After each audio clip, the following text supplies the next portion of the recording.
There's one thing that will forever change the way you sleep, and it's the softest 100% organic cotton bedding from Boll & Branch. You'll fall asleep faster, wrapped in the most luxurious comfort. You'll never sleep hot again with airy blankets, cloud-like duvets, and breathable sheets. You'll experience pure comfort on night one and feel your bedding get softer with every wash. Discover the difference with 15% off your first order at bollandbranch.com with code CUMULUS. Exclusions apply. See site for details. This is a PSA, or public sock announcement. Experts have declared Bombas socks as the best way to warm up chilly feet. These pairs are super cushy, soft, and designed for maximum coziness. Plus, for every pair purchased, another pair will be donated, so someone in need of essential clothing can stay warm this winter.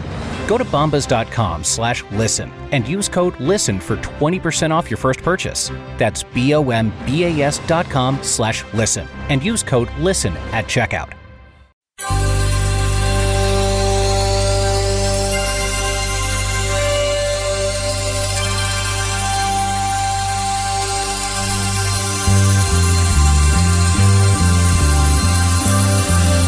It's the Bob and Tom Show.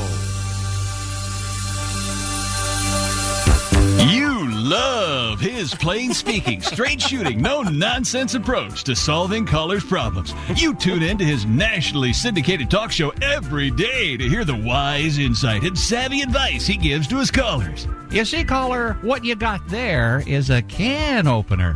You use it to open cans. A can opener? Huh. I never made the connection. Thanks, Mr. Obvious. You're a lifesaver. Yeah, that's what I'm here for, caller. He's Mr. Obvious, America's favorite answer man. There's not a situation that he can't handle with his sage-like wisdom and his quick-draw wit. Well, waste not, want not, caller. And now, Bob and Tom Productions is proud to present a side of Mr. Obvious you've never heard before. Ah, I hit my head. Damn, that's smart.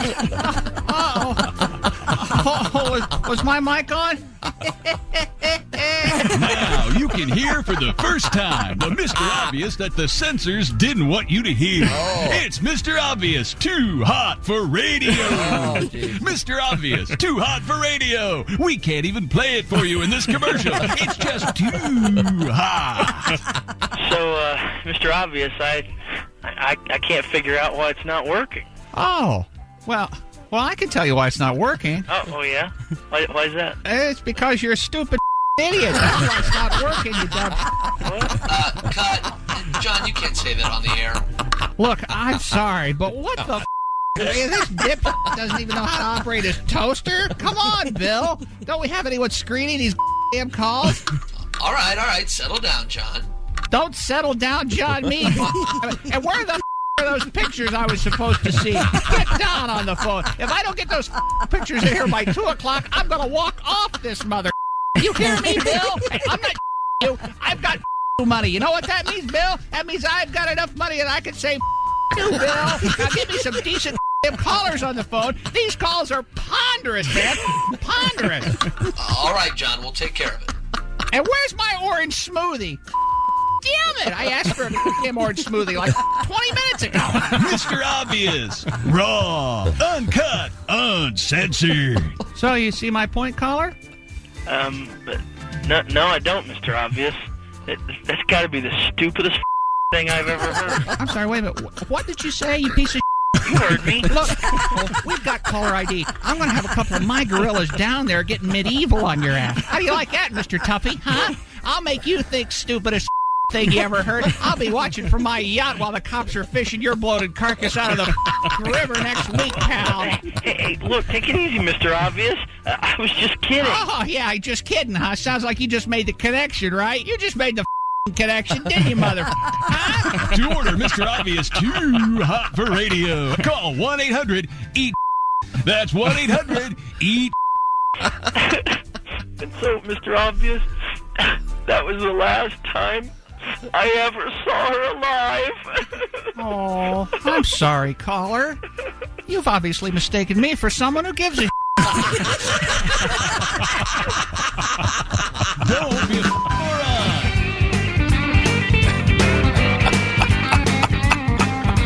We had to cut the last part because Mr. Mr. Obvious was cursing again, which is terrible. Hey, how are you? Hello there. How about you as your report? How about you? Script. It's the Bob and Tom Show. Christy Lee on an African safari taking pictures of elephants. Jessica Holzman at the news desk. Chick? There's Pat Godwin in the performance room. Hey, Chick. There's Josh Arnold. Chick. There's Ace Cosby. Hey. There's Willie Griswold. Chickster. I'm Chick McGee, and here he is, Tom Griswold. And here's fart number 1. And fart number 2. I love these things. And fart number 3. I think 3 is my favorite. Very realistic. All human? Yes, all human. Absolutely. All human, all male, I'm pretty sure. Okay, coming up in the news, actually, Yes. I don't know if anybody spotted this. We have cow flatulence in the news in New Zealand. Good for the planet, I hear. No, and there may be a tax on it. Isn't that a big problem? That and pig feces? That's All kinds of stuff, Yeah. methane, et cetera, et cetera. But they're considering putting a tax on it. Now, I'm not sure how they're going to precisely levy that. If there's some poor government employee, well, I got good health benefits, but I got to sit in a farm counting cow farts all day. That's coming up in the news. What I thought we would do to start things off, we had to kind of give. Is the phrase short shift? What is short shrift? Shrift, I think it is. Short shrift. I don't know what it means. I'm not sure how you say that. To Today in History yesterday. We didn't really give it we were kind of rushed. I forget exactly why. In any event, I thought we would just finish going over some of the stuff. We did learn that on October 10th of 1910, Halsey, which president became the first former president to fly in an airplane? It was Teddy Roosevelt. Theodore Roosevelt, yeah. But he wrote on the outside. Yep. Because that's the way he rolls. Screaming bully. Rough Rider? That's a good question. I wonder if it was one of those old. But there's no photograph here. I wonder if it was if it was an old biplane. It says it was a very short flight. We know for sure he wasn't flying above the weather. I can tell you that. Yeah. Let's see now. We covered the fact that SNL premiered in 1975 with George Carlin as the host. That can't be right. Yesterday was Monday. Let's use our heads. That was Saturday night. Or yesterday was Tuesday. Yeah. Oh, yeah. Jeez. You know, I mean, sometimes the comedy comes from actual stupidity. He's right. It's not Monday Night Live. Yeah. Come on. Okay. This one you guys poo-pooed, but I thought this was really interesting. In 1983, the last hand-cranked telephones in the United States went out of service. What year? 83. Oh, my God. So I don't even know what that is. Way later than I would have thought. Do you crank it to power it? No. Right? I thought when you cranked it, it sent the signal down to the operator. Lets them know, hey, and then they connect to you. There were switchboards. And How long would you crank it for? 17 As long as minutes. it takes to get off from the dirty phone call. Is there still an operator? Is that? I think bad I'm question? sure it's a computer. Or is it just Google now? Yeah, I don't know. I'm sure that there had to be operators doing something. But my question is this: if you had to crank the phone, is that the origin of the phrase "a crank call"? Oh, I don't know. You ever have a party line? I did. I did too. Is that right? Yeah. I did not. I never had a party line. Yeah, if it was one ring, One ringy-dingy. it was us. Never funny. Go ahead. I'm sorry. But if it was like two short ones, paused, it was ding ding, bong, ding ding. It was Ironsides next door. For the neighbors, yeah. Okay, I have a follow-up. This was up in Michigan in one of the rural areas where the phone service was a little bit. So not in Cleveland, in your home, which is what I meant. No, it was in the summer home. Yes. You ever had phone sex? No, I found the holes in the receiver too small. Nicely played. That's very funny. No, that's not really in my. You don't like it? No, it's just not something I've never done. You asked me. Can I call you later?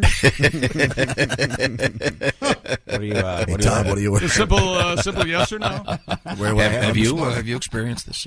Long time ago. And this is pre video phone, pre smartphone. No. This is just the audio. Pre iPhone. I can tell you that. Yeah. Okay, but there was no photograph, no video involved. You called the number and paid? Yes. Gotcha. Yeah. You know how you give them the credit card? And I thought you meant with an actual girlfriend. No. This was a third party. Okay, That's way dirty. Was it fun? Almost like a whore. I tell you why I stopped. It didn't last very long, but I heard the baby crying in the background. Okay, yeah. True story. Yeah. And I go, maybe this isn't for me. Right. Yeah. A baby crying? Yeah. Because she missed her mother, who you were talking to. Who I was talking to on the phone. That doesn't. That mom is working from home. Food on the table. Yeah. That's right. Oh, no, I'm not saying anything bad about her. I'm just saying that would No, make it me, totally ruined the... that would make me feel like a horny weirdo. And again, I've mentioned this before. When Bob and I were working at the 100,000-watt monster powerhouse that was WJML Radio in no one listened to Petoskey, Michigan. Well, our coverage, we covered 3/4 of the water in North America. We covered parts of Lake Huron, Lake Michigan, Lake Superior. It was amazing that signal just went cranking out from the top of Boyne Highlands. You were number one in the Great Lakes. Oh, and not, we had not people, but the our 18 to 34-year-old moose. We had them all, men and women, by the way, adult mooses. But we had, I think I told you this before, we had, and I haven't seen one lately, Ace, remember there was an era in radio, I don't know if you ever saw these, Chick. They had these microphones. They were quite literally the size of footballs. Mm-hmm. Do you remember these? Yeah. And they were kind of wrapped in that black foam. They looked like gigantic pills. They were very popular in the early 80s. They were literally the size of a football. What was it? This giant microphone. I don't know. Okay. I haven't seen one in 8. I think that whatever the technology was that's been passed by. But I had one of those in San Diego, and they raved about it. And I said, "Well, it sounds like crap to me." In any event, and then there was a sort of a traditional phone to the right that had a bunch of blinking lights on it, and it was patched into the system, and you'd press the buttons. Right on top of the phone was a picture of the ugliest woman you've ever seen, and a picture of the ugliest man you've ever seen. And it said, "This is who was on the phone." And the idea being, especially for the overnight guy, "Hi, how are you?"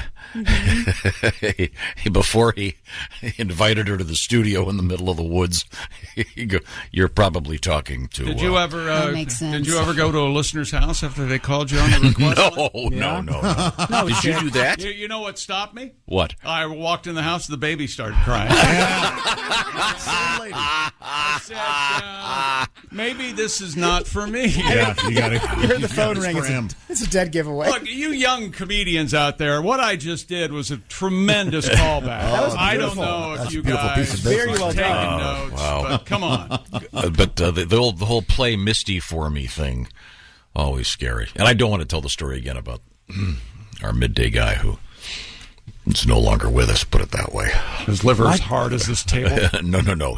It's just hard to have your airway working when it's been slit. Remember that guy? Oh, yeah. No, not gunplay, though. No. Knife play. Yeah. You said you didn't want to talk about it. I didn't. Yeah. On yesterday's Date in History, I forgot about this. John Bobbitt. Do you remember who this was, Halsey? He lost his schmeckle to Lorena Bobbitt, yes, correct? right. But on this date, he had publicly announced that he had plastic surgery to increase his male member by 3 inches. And then, didn't he make a movie? Yeah, he did make a... He made an Wasn't adult like Frankenschlong? Frankenweenie? Is that what it was? Was it really Franken? I thought it was like Frankenschlong. I'm pretty sure it was Frankenweenie, yeah. And it was, there were still pictures that you had to hunt, not that much, but it was misshapen. And I bet. It was kind of a mess. Is it kind of like the Washington Monument? It's like a different color, a third of the way up kind of thing? It looked like he had a bump stock on his penis. And here I thought we weren't going to mention bump stocks today. I did too. I didn't think those would come up. On this date yesterday in history, a blind driver set the land speed record. Huh? Yeah, but he was like way out in the desert. Yeah. Did you see the look in his dog's face? He's not going to hit anything. The dog joke again. Thank you. We'll come back with more of this high-quality humor. Give me the sports teaser, please. Coming up, we had Major League Baseball playoffs last night, and Draymond Green is back with his basketball team. The Dubs is what they call them. They had a meeting yesterday about concussions in the NFL, and you won't find this surprising. no conclusion was reached. A couple of world records, and I'm going to call on Josh during sports. He doesn't know anything about it, but we had the opening night in North America for the NHL last night. Oh, a little bit of hockey. Now, I want to talk a little bit about, we were joking around about cell phones and that famous painting where it looks like the original settler, whatever, is arguing with some guy. But it looks like he's holding a cell phone in, 1720, and people are going, time travel. No, probably a handheld mirror. That's a different story. When we come back, got some cool stuff in sports. We do have... for me, the funniest bank robbery story of the year. Everybody's okay, but you're not going to believe what transpired when you hear about this. And do you get anxiety when you go to check out for something and they ask you to donate to charity? Yep. A lot of people do, and it's in the news when we come back. This is the Bob and Tom Show. Hey, welcome back to the Bob and Tom Show. Jessica Alsman at the news desk. Hello. Christy Lee on that African safari, trying to capture a lemur and bring it back. There's Pat Godwin. Hey. Oh, they don't have lemurs in Africa. They're indigenous to the mainland of China. I don't know. Get your facts. Hey, Josh Arnold. I wish her luck in catching a lemur. It'd be fun to have one around, wouldn't it? She could have a lemur party, come over and meet Lenora, my brand new No, thanks. lemur. Why not? Lemurs are cute. Get a dog, okay? How about a meerkat? No. All right. Oh, they're cute. Marty the meerkat. There's Ace Cosby. Let's talk some football. He's manning the track phone, hotline, hot phone. Who knows? There's Willie Griswold. Can we get Marty the meerkat a little ball cap? Absolutely. Ace just watched his good game. Raiders game finally. Don't care. I'm Chip McGee, and here's Tom Griswold. Okay, now once again, a new feature, Yesterday in History. Could I have the music, please? We didn't really get a chance to delve into Today in History. Was yesterday. No. Well, you can just go with the regular. Thank you very much. There's Yesterday in History. Let's see, we had the blind driver creating the land speed record. This is an important one. Born in 1844, the ketchup guy, Henry John Heinz. I'm surprised they didn't do kind of revisionist history on this guy and have him born in 1857. Oh, yeah. Kind of more on brand.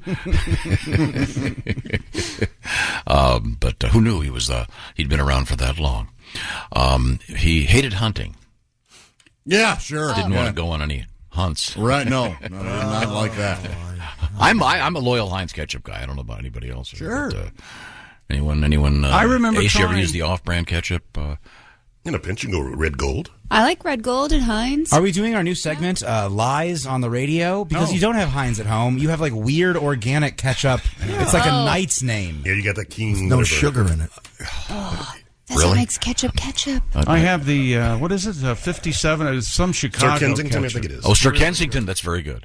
That's not really ketchup, though, isn't it? That's kind of like it's ketchup. Okay, It's well, organic, sugar-free. I'm not sure when Sir Kensington was born. This is Today in History. $30 a Do bottle. not, Overpriced. don't disagree with Ace. It's a dead end, baby. Okay.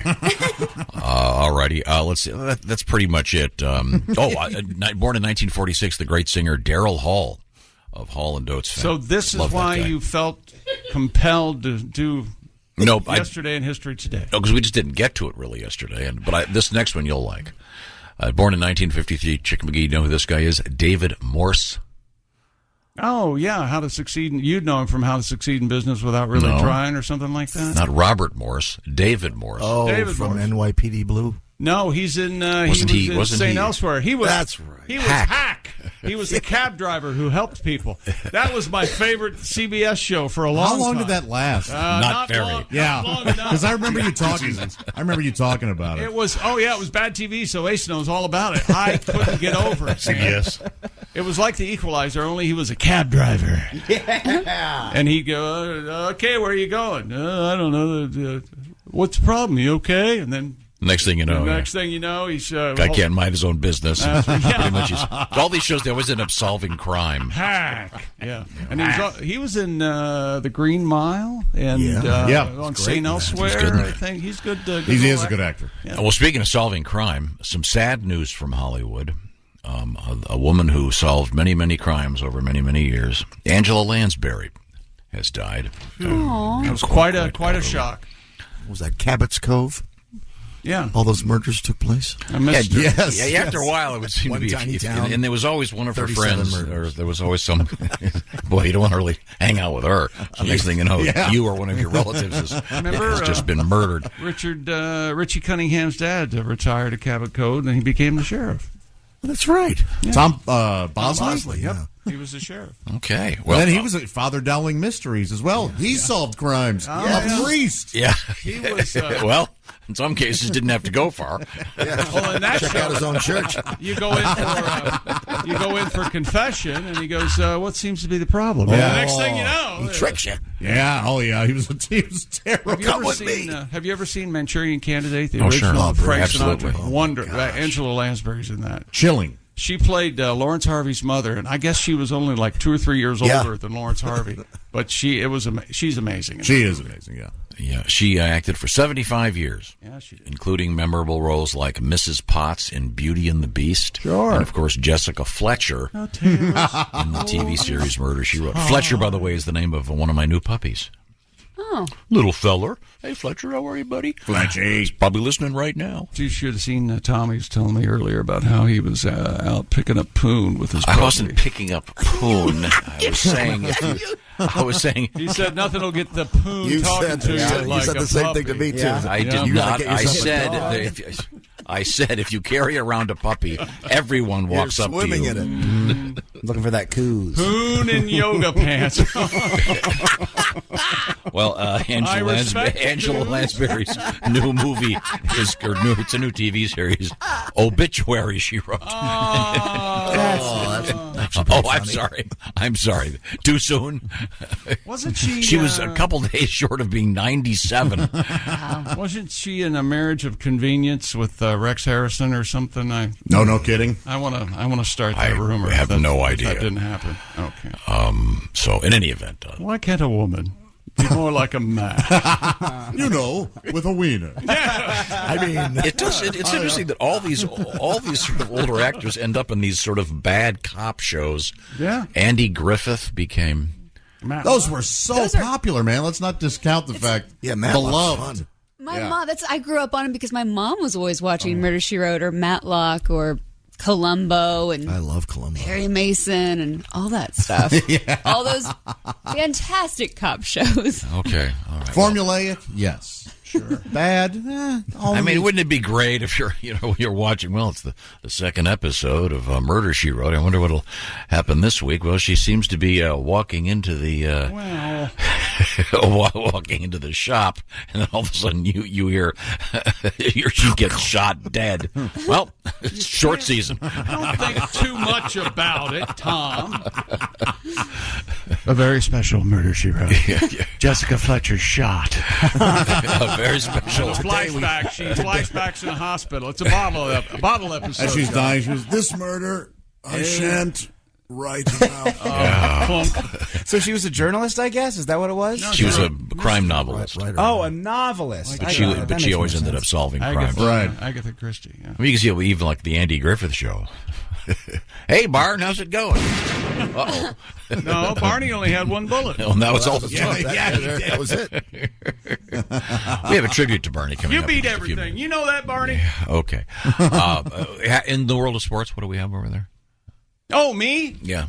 We'll get to that in a minute. Okay. But first, Dear Village Idiots and Josh. Oh. I recently found a 6-year-old video on your YouTube page. It must have been done when Josh first got here. Josh outlined how to effectively and impressively do a Tom Griswold impression. Oh, I don't remember this. And it's spot on. Boy, I don't remember. I remember doing the impression. I don't remember the video. Can we hear Josh do that again? You do a great one. Evidently, there's some guidelines for how you do. I honestly don't remember the guidelines.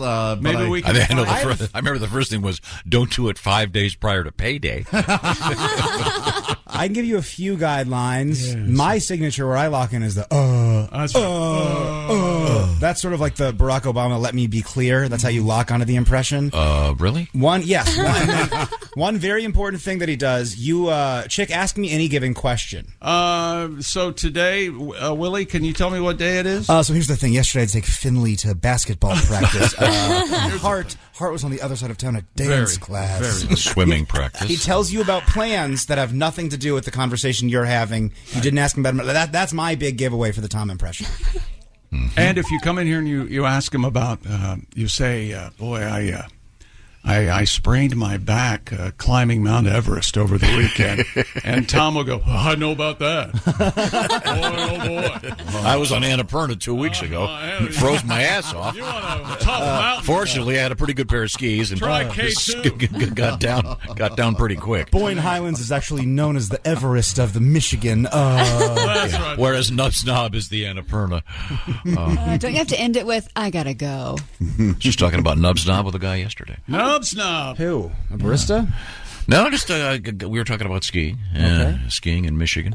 But right now, we're going to talk about sports with Chick McGee. Yordan Alvarez, a game-ending walk-off 3-run homer with 2 outs in the 9th. Tom, it don't get any more exciting than this. He hit it off Robbie Ray. Seattle had the strategy of using the Cy Young Award winner in a relief role and vaulting the Astros over the Mariners 8-7. It did not turn out the way the Mariners wanted. Here's how it sounded with Harry Callis's kid. He does play-by-play for the Astros. Alvarez launches deep right field, and this one is gone, and the Astros walk him off in Game 1. Yordan Alvarez, are you kidding me? Well, you can barely hear the trash can lids being banged. Yeah, that's right. Yeah, he knew exactly what pitch was coming because the Astros are the only team that cheats. Boy, with a Harry Callis. Harry Callis is his son. Just name your kid I Masturbate. Harry Callis. Harry Callis. Never thought of that. They had signs up in the crowd that says Air Yordan. Instead of Jordan Tom, you get the... You're not even paying attention to any word I just said. I heard what you were just saying, Harry Jordan or something. Meanwhile, in Los Angeles, this isn't any playoff baseball. It's Los Angeles. L.A. baseball. L.A. player. Trey Turner, the third child born, homered and doubled as the Dodgers started fast, held off the Pods 5-3 in their National League Division Series opener. Garrett Cole cruised for most of the night. Harrison Bader and Anthony Rizzo homered, and the Yankees beat the Guardians. Guardians take it on the chin 4-1. The Phillies beat the Braves 7-6. Thank you very much, That's Chick. your playoff baseball. Since we were talking a little bit about the Andy Griffith Show, I thought we would feature this with comedian Craig Shoemaker. No. I used to do celebrities smoking pot, and the way it was written was I was back in my fort when I was in high school, and they would pass it to me, and I would do like, you know, do one for us. You have to now. I didn't. Oh God, I have to remember this bit. This is celebrity smoking pot. It was written in like the 70s, so it was like Jimmy Carter. Yeah, that's damn good reefer. That was the whole bit was all. Everybody was Nixon. That's really good weed. You know, I love this. The whole bit. I can't believe I'm doing it. I'm trying to remember. Give me more. Here you go, Curly. Why, certainly.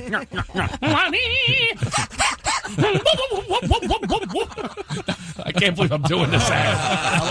I'm not be doing. I'm trying to recreate this. See, Walter Brennan. Weed's making it's damn good reefer. Yeah, the bud's on fire. The bud's on fire. Mr. Haney from Green Acres. I did them all. Do it. Mr. Douglas, have I got a deal for you? A genuine imitation fur-line battery run bong for your smoking pleasure. I cannot believe I'm doing it. Mr. Haney. Now, I still do in my act, though. I do Barney Fife. Boom! What do you call that right there? The forbidden fruit. But I do all the characters of Mayberry in the show. Except for Howard Sprague. I can pull him. I used to do him smoking pot. Remember him, the town clerk? Sure. Bow Yeah. tie? Oh, yeah. Whatever. Gee, Andy, fire up a fatty. I can't believe you're laughing at this. I should put it back in. No, Pot's making a big comeback. This is the biggest laughs I've got all day. Pot is making a huge comeback. You got to do it. Craig Shoemaker. I'm going to drop the Love Master and put in the pot Do routine you do again. Floyd the Barber, too? Oh, yeah. Oh, yeah. Do you do Aunt B? Yeah. Andy, there are seeds in my marijuana.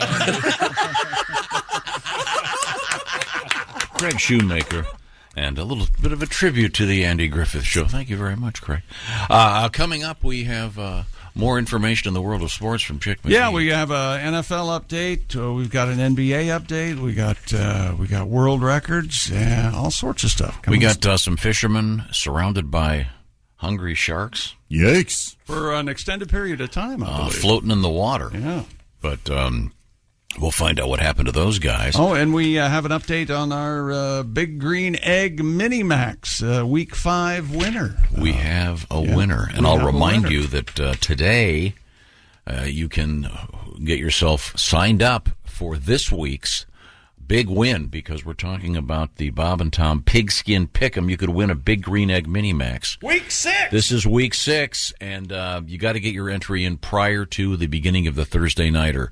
So you've got today and tomorrow to get it done. Just all you have to do is pick the winners. Our winner this week got 15 of 16, and there were several that did, so there was the tiebreaker. I'll give you the details coming up. Did you read proofread the sports story that I gave you about the world record with the parachutes? I did not. Oh, okay. I know it has to do with the elderly. But there's the date line is the important part of that story. I find that if I discover it as the listener discovers it, it's more fun. Yes, we all enjoy the silence of you reading ahead. That's right. Looking for big words. Thank you, Tom. I appreciate that. I don't have trouble with most of the big words. And by the way, that's what the ladies call me. The old week 6. Oh. Week 6. I like that. Greetings, hello, and au revoir. Be right back. It's the Bob and Tom Show. Hey, welcome back to the Bob and Tom Show. Christy Lee on vacation. There's Jessica Holzman at the news desk. Good morning. There's Pat Godwin. He's in the performance room. Hello, Chick. Hi, there's Josh Arnold at the sidekick chair. Hey, Chick. Hey, man. There's Ace Cosby manning the track phone hotline in that swell Raiders cap. Beautiful hat. There's Willie Griswold. Good morning. I have another hat for you, actually. I forgot to bring it in. Oh. I'm Chick McGee, and here's Tom. Now, Ace, you finally watched your team, the Raiders. Yep. What did you think about that? The call. It was 3/4 of a good game, but okay, all right. You're not upset about that one particular penalty that has rocked the sports talk world? Didn't hurt the Raiders. Well, I know, but a terrible call is a terrible call. I was just curious if there was any. I did see the knockdown after the game of the camera guy. Oh, yeah. What are your thoughts on that? Okay. Devontae Adams, who we're talking the about. guys think I was being a dick. Well, I heard a couple guys on the... Comedically, we should have left it right there. I tried. I know. I heard a couple guys on panels saying, hey, the guy got in the way. He shouldn't have been there. It was after the heat of a hot game. That's really hot. After the heat of a hot game. Sounds like Heat of a hot game. Sounds like a Van Halen lyric. So anyway, Devontae, 124 yards, 3 catches, 2 touchdowns in that loss. Adams issued an apology on Twitter after he knocked over the cameraman. It went something It's like hardly this. an apology. Sorry to the guy I pushed over after the game. Obviously very frustrated at the way the game ended, and when he ran in front of me. Yeah. Once again, if you're going to lie, don't lie about a person holding a camera. He says he ran in front of him as I exited. My reaction was to push him over. I felt horrible immediately. That's not me. My apologies. ... Man, I hope you see this. Apologies in the form of cash would be the way to go in this Oh, case. dude, yeah. And- I'd go ahead. Now, wasn't there an update on the... that cameraman has filed charges with the police department. I mean, it's kind of, isn't it Being kind of shoved. important? They sort of have to.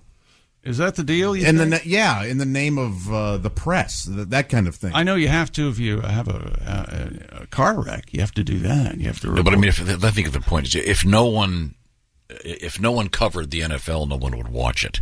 And it's very important that they're allowed to be there covering the events. I don't like the shots of the losing guy, though. I've never liked that. I don't either. You should show the guy that's winning. But it happens.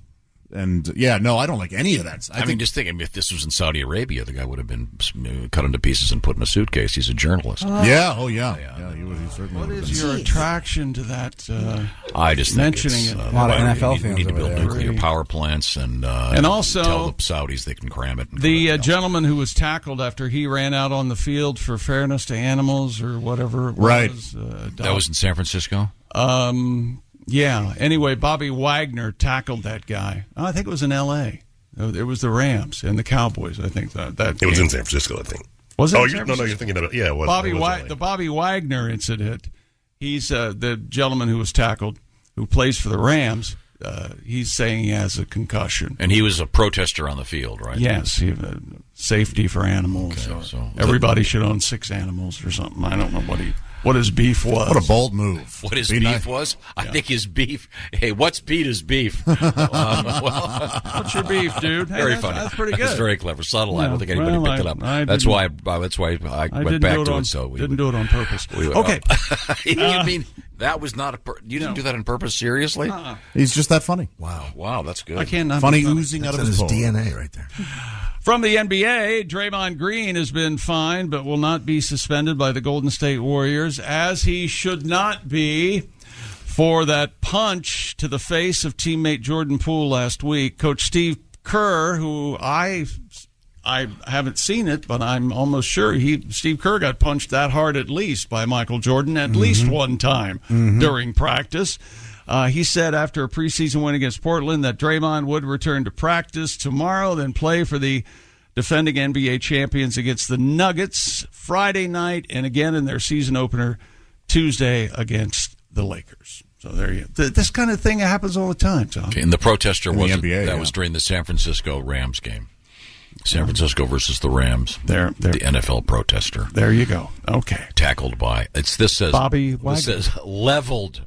The Associated Press description. He was leveled by Los Angeles linebacker Bobby Wagner. And according to reports, the NFL did not give officials a directive to emphasize roughing the passer penalties following Dolphins quarterback Tua Tagovailoa's concussion, but the topic will be discussed next week when NFL owners meet in New York. The person spoke on condition of anonymity because the conversations are internal. The person said the league is not planning to make any rule changes amid outrage over 2 disputed calls in Week 5.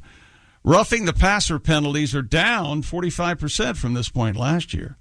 Through Week 5 in 2021, 51 were called. Only 28 have been called this season. And if you're wondering, I did that research myself. Oh, very good. Well done. How about a song from Pat? What do you think? Hey, how about that? Hey, Pat, great. Pat, what have you been working on in that room? You got anything? You want something for Halloween? Sure. All right, here we go. Do-do-do-do. Do-do-do-do. Went to a Halloween party where I didn't know a soul. There were hot mole-faced witches and shapely long-haired trolls. When I got to the Halloween party, everybody's in a mask. A cat lady kissed my cheek and her French maid pinched my ass. Oh. Well, it's an all-nighter now, the drunkest you've ever seen. You might be a lost cause if you can't get laid on Halloween. Dracula's in the back room with a nun going down for the count. 2 gals in a horse suit are looking for a cowboy to mount. And hanging in the kitchen, fresh out of ICU, was a caregiver on a mission to kiss a guy or two. Well, it's an all-nighter now. Everybody's drunk and carefree. I took home a sexy nurse and woke up with an orderly named Kevin. So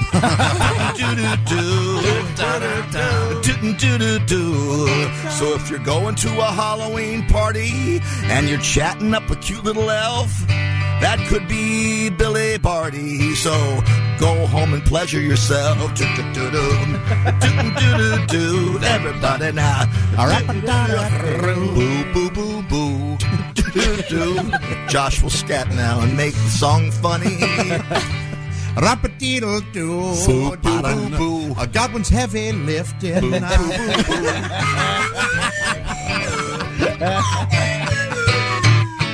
Yeah. Close. Thank you very much. With our apologies to the great Rick Nelson. More sports coming up. Not that great. All right. Thank you very much. Also, asteroid update from NASA. Hey, why don't they call hemorrhoids asteroids? That's a Robert Schimmel bit. I will not have you besmirch the wonderful Schimmel. So anyway. Also coming up, a very interesting a Blink 182 update. Yeah, man. What are those kids up to? Well, you're going to be surprised. Well, first of all, they're not kids. Yeah, They're they're on their close 50s. to my age. Yeah. We'll find out. This is the Bob and Tom Show. Hey, welcome back to the Bob and Tom Show. Jessica Alsman at the news desk. Hello. Christy Lee is out there. So what? Somewhere. Wait. She's having a blast. So what? There's Pat Godwin. She's with her whole family and her boyfriend. There's Josh Arnold. He called Amazon yesterday trying to see if they could send him a pre-noosed rope. The term pre-noosed is amazing. I'd like a 6-foot noose and an 8-foot ladder. There's Willie Griswold. Are you tired of learning how to tie your own knots? Boy, they do have everything at Amazon. Hi, Willie. Hey, man. I'm Chick McGee, and here's Tom. I'm hoping you can't get a pre-tied I am noose. too, yeah. I'll bet you can. Unless for theatrical purposes only. Right. That is never mind. Where were we? Oh, I know. We were talking with Chick McGee at the sports desk. What have you got over there? I've got one of these. Stupid world record. All right, here we go. A horticulture. You know, you could lead a horticulture, but she won't learn anything. A class. You think, Tom?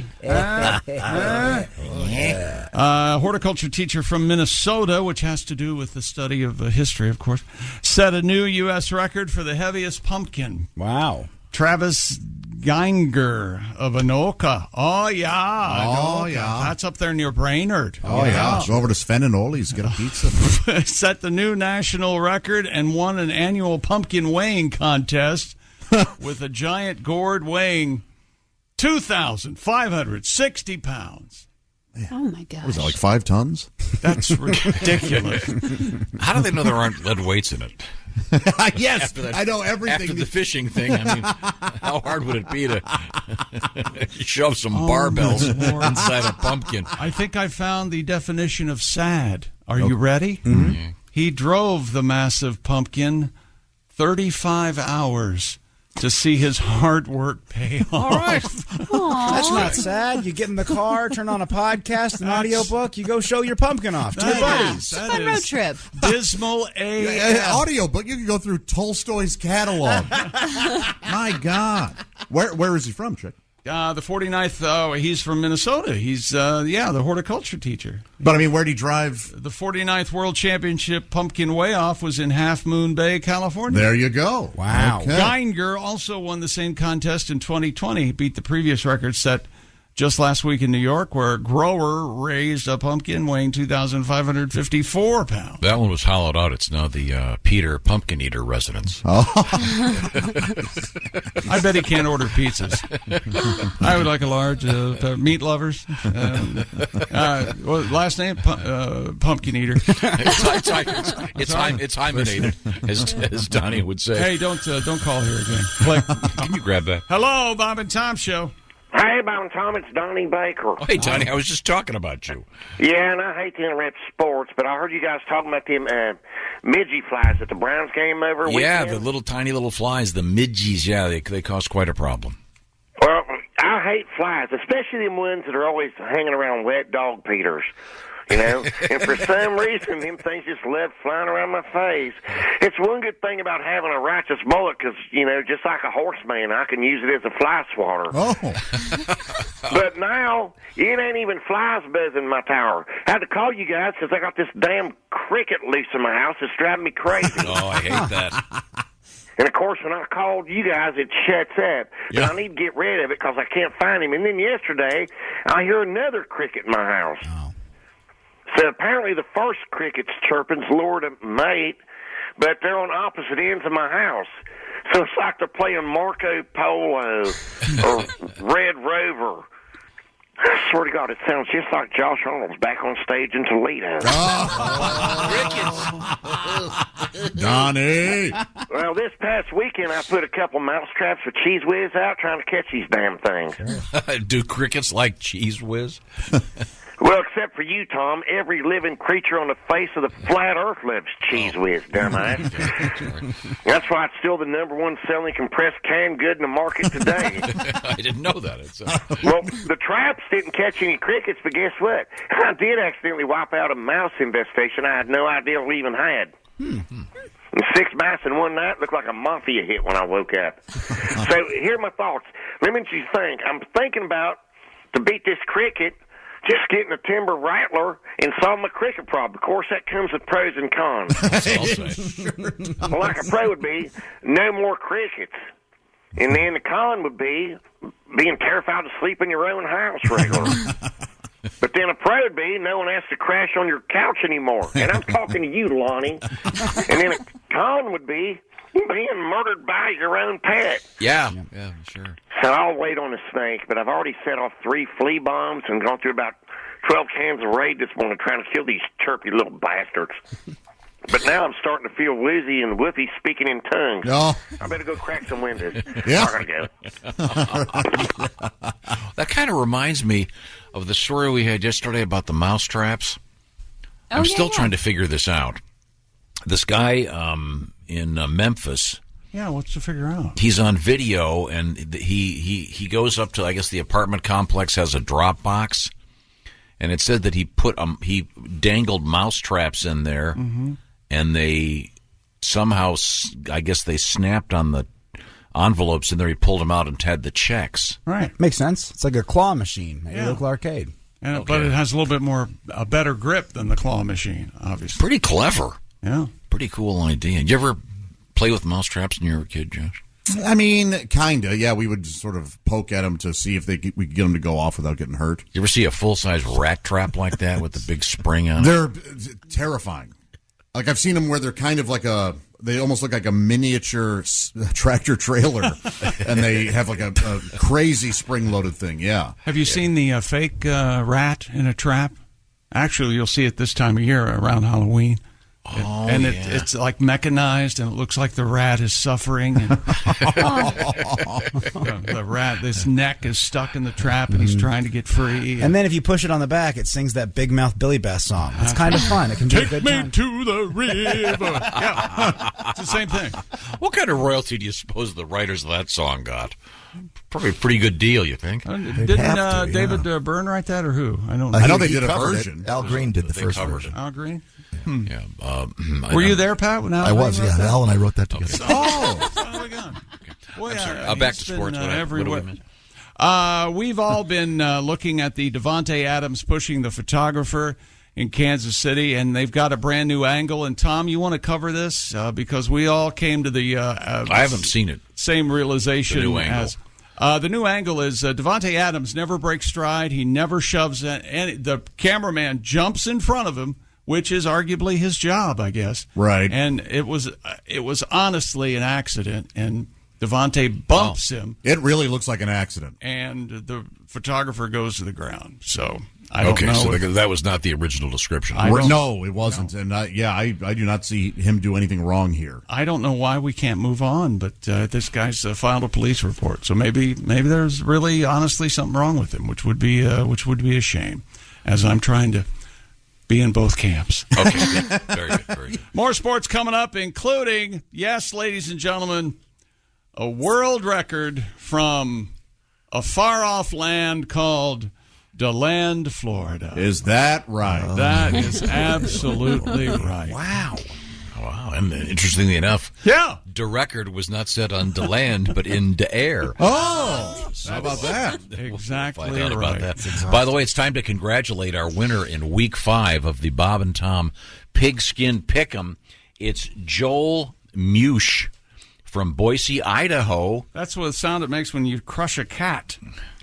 A mush? Hey, cat. You could have gone with peach, or And what do you call Squeezing a cow's udder. What do you call crushing a cat? I don't want to hear your stupid explanation. A good start. Good start. Oh, that is. Now we're going to get. I love my cat. sorry. I love my cat. Cats know cats are jerks. Cat owners know the cats. We have know. a cat story coming up. Coming up, we do have a really good cat story in the news. In any event, Joel Mush from Boise, Idaho, won the beautiful Big Green Egg Mini Max Week 5. He's going to be talking to us tomorrow. Me. During the shoe-in of the week. By the way, Week 6 up and running, so go to bobandtom.com/contest. Pick all the winners in the NFL this weekend, and you don't have to go against the spread. Just pick the winners, and you could win yourself, if you get lucky, the Big Green Egg Mini Max. And there were a handful of winners this week, and there was a tiebreaker, which Joel won. We'll look forward to talking to you. And I just got Mush. Mew is sort of a cat. Yeah, so I apologize. That was my fault. No, I'm sick of cat was the right choice. You said, peach. Or that doesn't make any sense. No, you were actually making Mew. Jason Mewes, maybe, but no, don't do that to His name is Joel Meowsh. No, it's But Mush. you can say that a cat mews. It's Mush. The pronouncer's right there. It's Mush. I know, but cat says meow. No, But a cat will mew as well. A cat will mew. Per mew, yeah. Okay. Yeah. Actually, a kitten will mew. So mostly kittens mew. Get them when they're young. Coming up, we have Pussycat News. Do we? Coming up in the news, we have a great bank robbery story. Nobody got hurt. Also, a cool NASA update and cow flatulence in the news, and a new record in the air from DeLand. This is the Bob and Tom Show. To the Bob and Tom Show, Jessica Alsman at the news desk. Hello. Christy Lee is somewhere on this planet. There's Pat Godwin in the performance room. Hey, chick. There's Josh Arnold. There's Ace Cosby manning the track phone hotline hot phone. There's Willie Griswold. Woo! I'm Chick McGee, and here's Tom. Hello, Tom. Thank you very much, Chick McGee. We were doing a special edition of Yesterday in History earlier today, and we were talking about Teddy Roosevelt being the first former president to go flying. How about that? And we were right. He's in a biplane. Bully. And he's, of course, wearing a nice suit and tie. I love that. Those old Wright brothers pictures. And they're all dressed up. Isn't that cool? Yeah, very. We have a lot to get to today. Coming up, a special edition of News We Failed to Mention with Jeff Oskey. We're sad to report the news of the death of Angela Lansbury, a tremendous film actress and stage as well, big Broadway star. Oh yeah, yeah. Sorry, you were getting to it. I apologize. Meme. Oh yeah. When I was in college, she was in a big play, and this gay friend of mine spent an entire night waiting to get her autograph at the stage door. No kidding. Made a very big deal. Did he end up getting it? He did. Yeah. Awesome. Quite nice. Did you know that she played Elvis's mother in Blue Hawaii? I did not know that. Huh. You think Elvis, tap that? I seriously. I know she's in a pretty good version of The Picture of Dorian Gray. That's a good one. Yeah. Yeah. But we have a problem here with this letter. I'm sorry, That's why she Tom. didn't Real age, quick. Tom. How do you feel about the movie The Picture of Dorian Gray, Pat? That movie never gets old. Never gets old. You see the picture upstairs in the end. It bared repeating. It did. I was busy reading all this. the nerds out there. It says, this is from Andrew. He writes, I call BS on Josh's pumpkin story about squirrels eating their eyes out. Oh, that's right. Yeah. What was the story now? That's fine if you call BS because it was something I saw online. It wasn't something I did. And I made that clear. Oh, what is it now?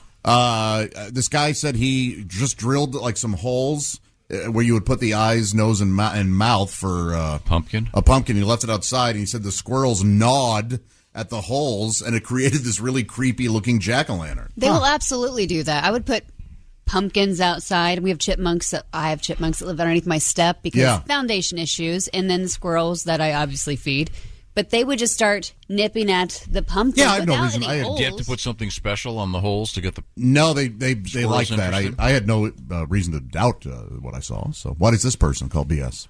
Because he tried it. He said that he tried it. I have several squirrels in my yard. The pumpkin's been out there for a week, Josh. Nothing has touched it, not even the deer. Please advise. But, I have no advice. It was something They have enough nuts still. They're probably not hungry cases of malaria are up with the squirrels being there. Oh, yeah. That's all. That's really helping.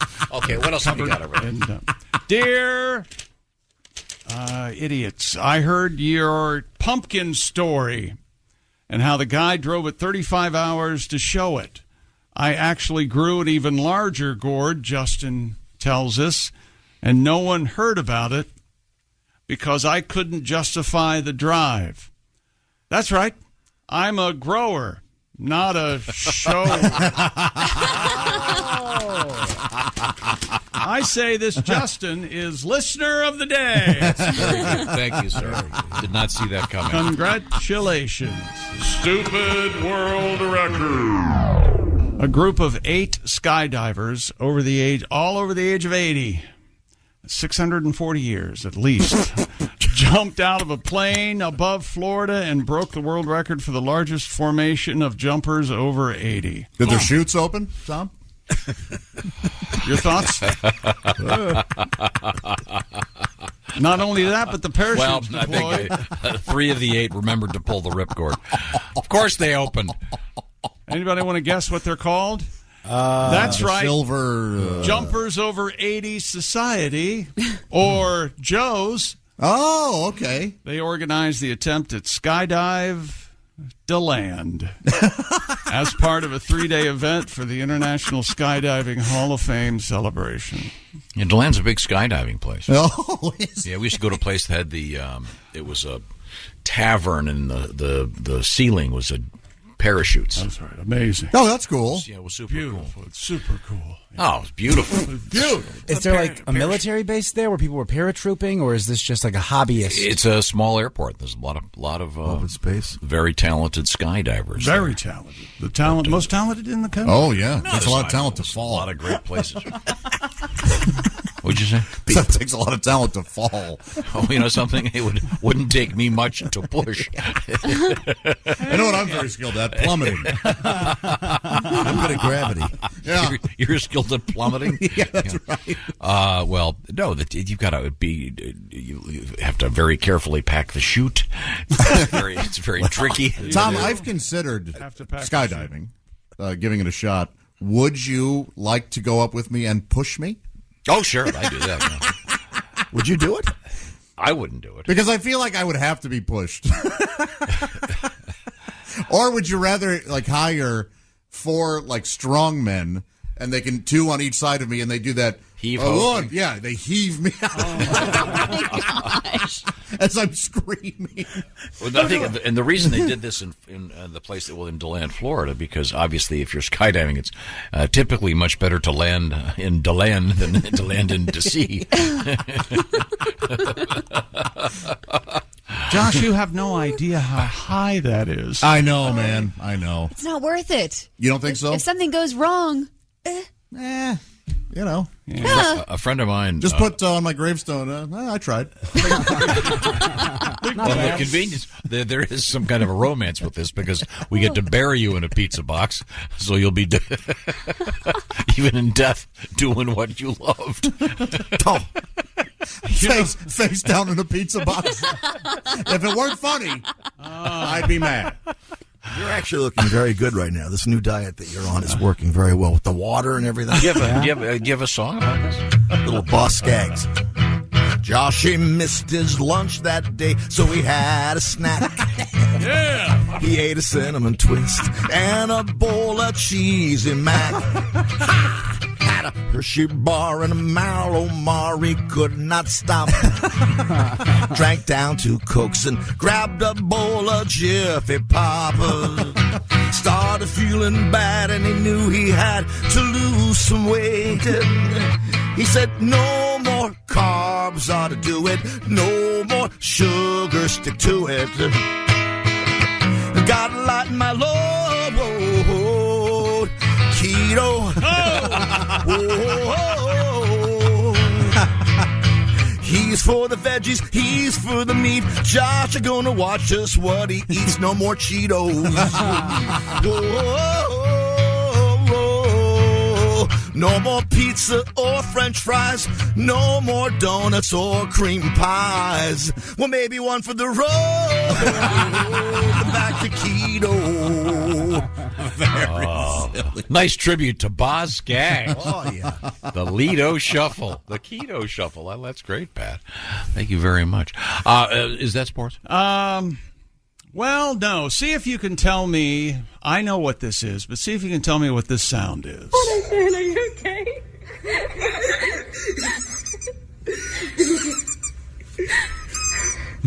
The squeaking, you mean?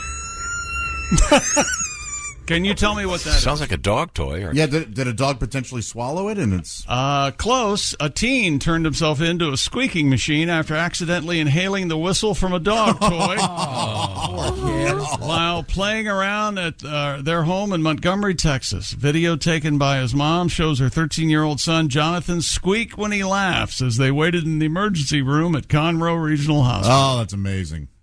Speaking to reporters, Serrano said that Jonathan was chewing on a dog toy to annoy her when she jokingly made a slapping gesture with a soda bottle, and he accidentally swallowed the plastic squeaker as he tried to duck out of the way. Oh, I bet that has a lot of views. In fact, kids, you need to do more things like this if you want to be internet famous. That's exactly right. So sure, occasionally you'll have an airway blocked and there'll be a dead one, but hey, what the hell? Yes, acceptable losses, we call that. Mm-hmm. But this is going viral. Are you okay? You know that someone's going to die doing this now. Yes. Some moron's going to go, well, little Billy was strong to be internet famous. And what matters, 1 like or 50,000 retweets? That's right. I mean, that'll get you going. There you go. Wow. Much like skydiving, you take a risk. Why not? No, obviously don't do this, but yeah, that is funny, the circumstance. Yeah. So the kid's deliberately chewing on a dog toy to annoy his mom. Swallowed the dog toy. And then mom acts like she's going to hit him. Yeah, maybe she should have. Yeah. I thought, you didn't believe in corporal punishment, did you? Did you spank Willie when he was a little guy? I don't think I got spanked. You did? Yeah, there was no paddles involved. There was no belts taken off. I remember doing it when if they run toward a busy street, you got to, when they're really little, you got to. Well, no, you can't do that. Oh, I don't remember any whacking. My dad treated that like cigarettes. If you ever got caught smoking, he'd make you smoke the whole pack. If ever I ran out in the street, he was like, "Well," and he took me to the nearest highway, and I had to run across. That'll teach you. Yeah, I learned quick. Yeah. So same thing when he taught you how to swim, right? Threw you in a burlap bag and threw. Is there a follow-up? Did the doctors have to? They had special tweezers to get into this kid's airway to get the thing out, or yeah, they must have. Did the doctor rub the kid's belly and go, "Good boy, you're a good boy, little Bobby, you're a good boy"? He had to go to 2 different hospitals. Doctors were able to remove the tiny squeaker with a scope and send them home around 2 a.m.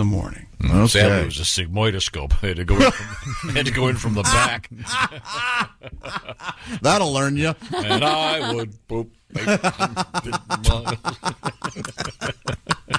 Have you ever had to do that? Get a colander out and fish for something coming out in your feces? No, I've never swallowed anything of that nature. Have you had to do that? No, I haven't. I swallowed a marble once, but we didn't do anything about it. Is it still in there? Probably, yeah. You think so? Really? I have no idea. I have no idea. How'd you swallow it? With water? I wanted to do that thing where you. I was an idiot. All right. I wanted to do that thing where you can throw popcorn up in the air and catch it in your mouth. Oh God! So I thought I would practice with a marble. How did you live through that? Now wait a minute. When he says how you could live through that, he means your stupidity. Yeah, exactly. My dad goes, a marble. Like he just couldn't get over it. Hey, how did you not? We can't get over it. Yeah, exactly. I could have chipped a tooth, anything. But it went right down. Wait, didn't it block your? No, it slid right down. I was so scared. I was like, I swallowed a marble. What's going to happen? They're like, nothing, probably. You'll grow a marble tree out of your belly. And we weren't the kids. Only my dad had insurance, so the rest of the family had no. So didn't go. Could it still be in there? I don't know. You know what? I'll have to ask a doctor. No, stomach acid would probably make quick work of that. Or it made its way out. and was surrounded, so I didn't hear it clink in the toilet or whatever, So I don't know. Wait a minute, hang on a second. Anyway, I'm hang on, surrounded. just wait for 1 second here. So your presumption is that if you shat a marble, it would go plink? I would think Don't you think so? Yeah. Like when a cowboy spits in a bar. You would hear that. Yeah. We need to get a staff physician on this right away. What are marbles made of? Are they Glass and there's probably some dye, some dye in there or something. Lucite? And, Josh, I would like to say you said I was being an idiot, and I just want to make clear. Sometimes you still can be an idiot. It's not a thing of the past. No. Being an idiot is not something. But I was definitely being an idiot. Oh yeah, You're 100% an intelligent person, but you have a massive capability to be a total idiot at any given time. What's the last really dumb thing you did? Can you think of it? Listen, and I want to leave your romantic life out of this. Let's get back to it. Oh, well, he speeds when he drives. I can tell you that. Look. No, he drives like a grandma, this guy. No, he doesn't. How fast do you think he was going? 90. 90 over, like true. In a 70? No, I'm 80. Right? 80 and a 70. Yeah, I think it said 80 and a 65. I think. Ooh. I would, So- if it was an interstate? Yes. Oh, who cares? It's an interstate. And it wasn't a real ticket. It was one of those cameras got me, and it wasn't even like I would have to go to court if I didn't show up or something. Somebody wrote me, was like, you kind of don't have to do anything about it. A year from now, we're going to get Josh. Angry Josh is going to come in. I can't believe it's $707. No, I paid it because it was on I-80, and I used that a lot. I wake up and the SWAT team's at the door. What is the last really dumb thing you did? It's hard for me to think. I right now I can't. I'm sure it was something where I tried to do a home repair or something, and you know what? It probably was. I was backing into my garage, and I saw that somebody put something in my trash can because I had my trash can lid closed, waiting for the trash truck, and it was open now, and there was a bag in there that wasn't mine, and I was like, who just puts trash in? And as I was angry about this, I do. I backed. I broke my side mirror off as I was backing into the garage. What kind of person uses another? And then I was mad at myself for getting mad about that, and yeah. I did a couple of them. One time I was reheating a burrito. Yes. And I just put the foam box in the thing. I love this Not story. realizing that it had been wrapped in tinfoil. I love it. And there's this buzzing and flames coming out. It's crazy. Hey, you can't put tinfoil in a... I forgot to open it up. That was dumb. You have a million of them. Didn't you try to put a lacquered covered basket into your fireplace one day? I almost burned the house down. Almost burnt the house down. My brother sent me one of those fruit baskets for Christmas. Yeah. And it was white lacquer. And I had this huge handle on it. So I thought, this will be funny. This thing will go up like crazy. So I had a nice little fire going. I tossed it in there, and as it went in, it hit the bar that controls the flue. Yeah. It shut the flue. This thing goes up like gasoline. I had to, by the time I got it put on, I had to have that was at my old house. I had to have the ceiling repainted, the mantle repainted, Oh, the man. wall repainted. So this is Fortunately, I have fire. I'm a big fire extinguisher. I had a fire extinguisher in the kitchen. Scary. an intelligent person being a total idiot. I'm a secret pyro. I have at my house. I have a fire pit and an outdoor fireplace. I'm a big fan. All right. Yeah, just made s'mores the other night. Oh yes, S'mores. I said s'mores. No, it's s'mores. S'mores. You're saying it wrong. Sorry. Pat, what was the last idiotic thing you did? On a microwave, I pushed 30 accidentally instead of 3. No more microwave. You want to? This is the longest 3 minutes I've ever spent. This popcorn's taking forever. No, we had a babysitter do that, and if you do the popcorn, you can't get the smell. Yeah, we had to throw away the microwave. You have to trash the microwave. And the house stunk for at least a week. Pat's going to do a future dumbass thing. He wants to hang a TV on the wall. Yeah, he was asking everybody. You guys are going to help me. No, hire out. You hire out, Pat. Hire out. I'll give you the guy's name. Okay. Oh God, yeah, that would never work. I want to see him try to do it. I do too.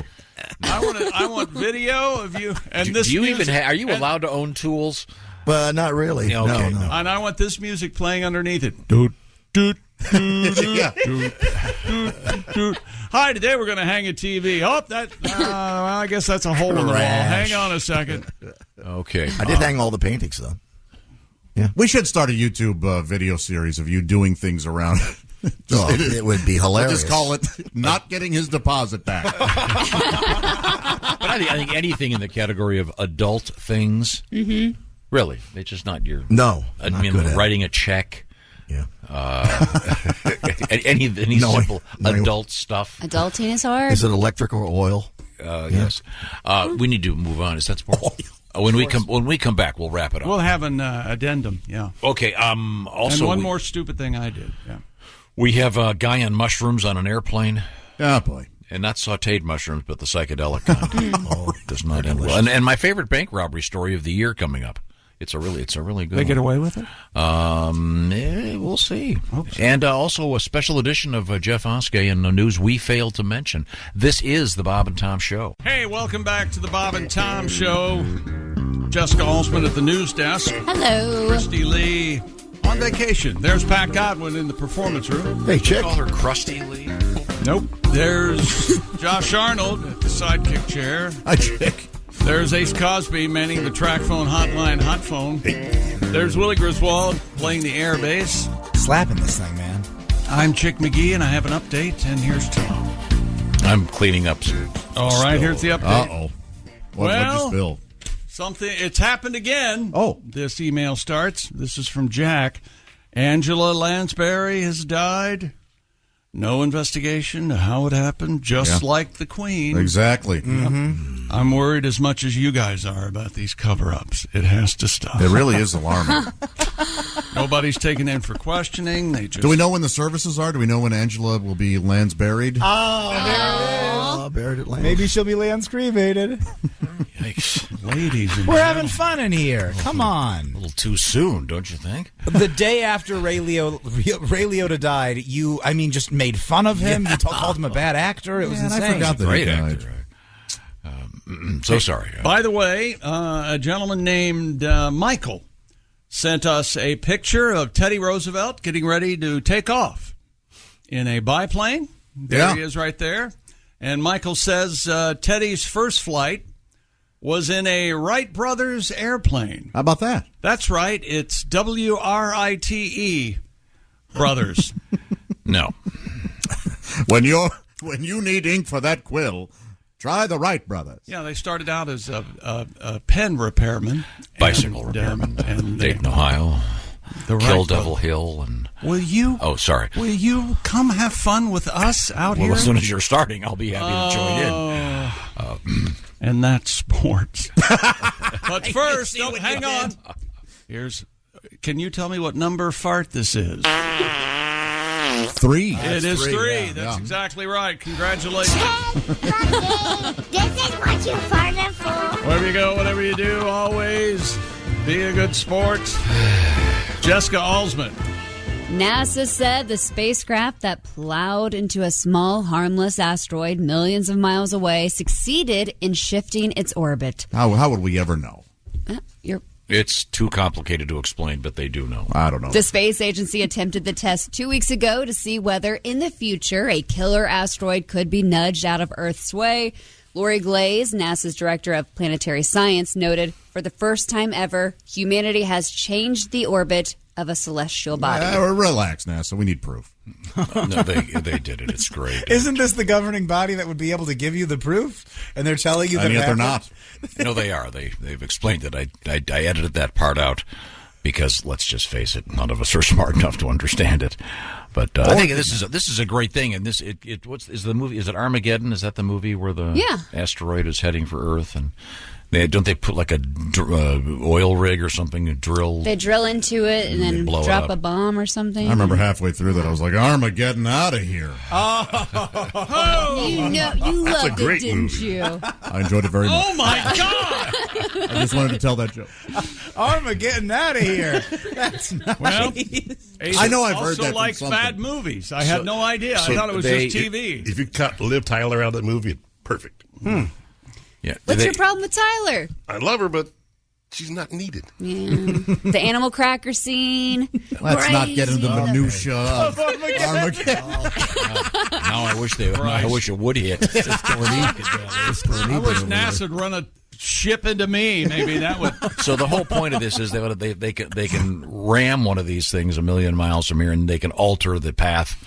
That it's going to be really funny if all of a sudden now it's heading right for Earth. Yeah, exactly. Yeah. Oh my gosh. I'm sure they thought of that, but I kind of feel bad because it's sort of like if there was a talking dinosaur, he'd go, a little late. No. Right. If there was a talking dinosaur. You couldn't have done this before. If there was a talking dinosaur, he'd be, I love you.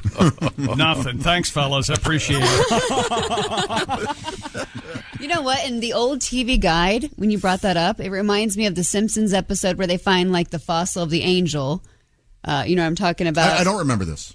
Lisa discovers it and it ends up being for a shopping mall, but they think it's this death angel. But Homer is holding a whole bunch of, it says use Armageddon in a sentence, and there's a picture of him saying, can you guys help me with this? My Armageddon tired. Oh, love it. Love it. And I don't know why. I think I had it on my wall. Like, I used to collect TV guides. So did you see that movie, Tom, Armageddon? I doubt it. Want to keep talking about it? It was a big hit. Great song. I gave it a big miss. Were there superheroes in it? No. Well, not all superheroes wear capes. Oh, is that a t-shirt? Is that a t-shirt you wear? I've seen it. Does it show like a high school librarian or something? Not all heroes wear capes. That's true. Okay, if you want to know how they know it said before the impact, the so-called moonlet took 11 hours and 55 minutes to circle its parent asteroid. Well, a lot of details here. That's where the lies are. When you want to know a liar, it's details. Scientists anticipated shaving off about 10 minutes. They actually shortened the asteroid's orbit by 32 minutes. Okay. So they did, in fact, alter its course. Well, of course, that's apparent. This is a good thing. I say keep practicing. Make sure you get this down. But how cool is it they can have pictures of this and everything? This is pretty amazing. The only bad part is we're going to hit one of these, and the vacationing Martians on it will be killed, and we're going to start an intergalactic war. Can you believe this? We just left the house. I can't believe it, and it's your fault. You were talking. I couldn't hear to back up. I had to talk because you're always talking and you never let me talk, so I get a second. God. And that's when I talk, and then you... Will you shut your snarfle fliffin' mouth? That's a cuss word in space. Oh, okay. Yeah, good to know. I like how they speak English except for the cuss words. The FCC doesn't get it. Halsey, what else you got over there? Something short. How about this? We'll be right back. Or which fart noise is this? That's two. I thought it was three again. Oh, my God. You guys know the fart noise. It goes up. I'm so proud. Just a little. Well, I should. I recorded them. And what fart noise is this? Three. I remember Christy was so mad I was using her microphone. Okay. Coming up, we have an imposter astronaut and my favorite bank robbery story. My favorite bank robbery. And a special edition of news we failed to mention. This is the Bob and Tom Show. Welcome back to the Bob and Tom Show. Christy Lee on vacation, Jessica Alsman at the news desk. Hello. There's Pat Godwin at the in the performance room. Hey, Chick McGee. There's Josh Arnold. Chick. Hey, there's Ace Cosby. Manning the track phone hotline hot phone. There's Willie Griswold. Good morning. I'm Chick McGee, and here's Tom Griswold. Thank you very much, Chickster. I think we need a palate cleanser. Oh. And the only way I know to do that, of course, is like this. Who's that sexy man with the deep voice? Ace Cosby, here he is with his joke of the day. Would you stop? What did the Italian order at the Chinese restaurant? I'm already on board. Yep. What did the Italian order at the Chinese restaurant? Chow mein. That was Ace Cosby's joke of the day. Okay. It wasn't offensive enough for me. Yeah. With a setup like that, you want it to be fun and racist, you know? You want to have a good time. That'll work blue. Never being blue. What was the punchline again? Chow mein. Chow. Chow. Hey, chow. He's Italian. Why Ming, though? Maine. Chow mein. Chow. It's a dish. You know. Like you would go to Lee Ho Fuchs and get beef chow mein. You wouldn't say ciao. That would be goodbye. You know, the one thing I like about it's just an Italian. all of my favorite stand-up comedians, after they tell a joke, we have these discussion groups. That's right. And figure out why that was funny or why. Yeah. Or if. That was hilarious. That's a sign of boy, the confidence on this guy. Wouldn't it be something like if he wanted food to go as he was exiting, he said ciao? Or he wanted to cook you should see me after sex. Oh, yeah? Why is that? He explains it maybe. The implication. Ace, do you smoke after sex? I've never looked. Ace is not a smoker. Not a friction. That's not. The things that you choose to clarify and not clarify are so funny. And if he was, it would be a spliff, right? I'm sorry, Willie, I always forget. A spliff is very the English. Gigantic. What's the gigantic one? I think you're referring to a blunt, which is a hollowed-out cigarello. What's the huge marijuana cigarette? The comically large one. Isn't that a spliff? No, a spliff is Half weed and tobacco? tobacco mixed together, and a blunt. I think that's what you're talking about. It's a hollowed-out cigarello, so it's pretty large. Okay, all right. Now it's time to move. He's not paying here. attention, so there's no. You'll just have to explain it to him again. Mm-hmm. Where does an Italian guy cook his Chinese food? Where? In a wok. Get it? No. I know what you were doing. I don't get it. I do know what it can't even be explained you right can't now. explain it. You have to move on. What is the punchline? In a walk? Don't even think about it. Hey, you know what? There you go. Blink-182 is reuniting for a new tour. Band members Mark Hoppus and Travis Barker will be joined by original member Tom DeLonge for the first time since 2015. Who was clamoring for this? And, in other news that no one wanted. Two of them are out of money. Isn't Travis Barker married to a Kardashian? Kourtney Kardashian. Oh, really? They do look madly in love. I do like the photos. I can't get enough of They'll be taking private jets to the gigs. The two guys Tom, are on the bus. Would you care to hum a couple of Blink-182 hits? They're kind of poppy punk. I remember that. That's exactly right. Mm-hmm. Very. I mean, there are punk fans right now going, "They're nothing punk," but oh yeah, no, they're like a power trio. Wouldn't that be punk? And the drummer is very good. But. How about punk? They are punk. Poppy punk? Oh, yeah. Or power pop, you might want to call it. But very almost retro for their time. I enjoy. I joke, but I saw them live once and they were terrific. It was a lot. It was just fun. Good tour. Yeah. Just a good time. Yeah. Tickets are going to go on sale October 17th, with the tour set to kick off on March 11th, 2023 in Tijuana, Mexico. Isn't the one guy, is it the guitarist who's the big UFO buff? One of them is, yeah. Yeah. And poor Travis has been through some, man, he was in a plane crash and all kinds of things. And now he has to date a Kardashian. I can't imagine what he's going through. Train wreck. I mean, the poor guy. Isn't he married? Godwin is killing it they're today. married. Okay. And what is their Did you hear that? Godwin is killing it today, and Tom went, okay. I don't think he heard the joke. No, I heard the joke. Something. What is an Italian? No. I said Travis was in a plane crash, and Pat said now he's in a train wreck. See, he's with the Kardashians. Oh, he's married. That's very good. It is good. I'm sure. Although I'm sure he's laughing in his private jet as he goes to somewhere warm. And getting to be with right now. Kourtney, who's very attractive. Yeah. Oh, I'm sure that's not like a close order drill in the sack. Tongue there. Well, if you're a fan, I kind of like that. Yeah, I'll happily take direction. Now, here's a Blink-182 song. Say it ain't so, I will not go. Turn the lights off, carry me home. Yeah, we have. Someone in the behind the glass doing that's called the pogo, just jumping up and down like. Oh, that. he hates it. No, Jason doesn't care for And that. then what was their side band? band? Angels and Airwaves was Tom DeLonge's side band, I believe. It's a lot of fun. I enjoy it. I thought it was Pilot of the Airwaves. Pilot of the airwaves, There it is. here is my request. You don't have to play it, but I hope you do your best. Sorry. That's Pilot of the Airwaves by Charlie Dorr, not a Blink-182 spinoff. The trio promised a new album with a More. new single titled Edging. Edging? They were doing yard Launching work. this week. Do you know the other you know what definition of that means? edging, Tom? Oh, does this somehow involve? Is this like rimming? No. It's like a rim. No. Can It's someone when demonstrate it here? I've got a couple. It's when you have at yourself for a prolonged period of time and don't let yourself complete. Mm-hmm. You can also do it with a buddy. You can do it with a partner. To the edge. Yeah, sure. You can do it with, but yeah. You can do it. You can do it with a butt buddy. Yeah. You can be edged. Mm-hmm. She can. It's sort of a torch. It seems torturous to me. Oh, okay. I thought it was stupid me. I thought it's what the gardener did when the. Oh, you do? Yeah, Gardener. Some gardeners do. The edging. No, it's not some gardener. It's his gardener.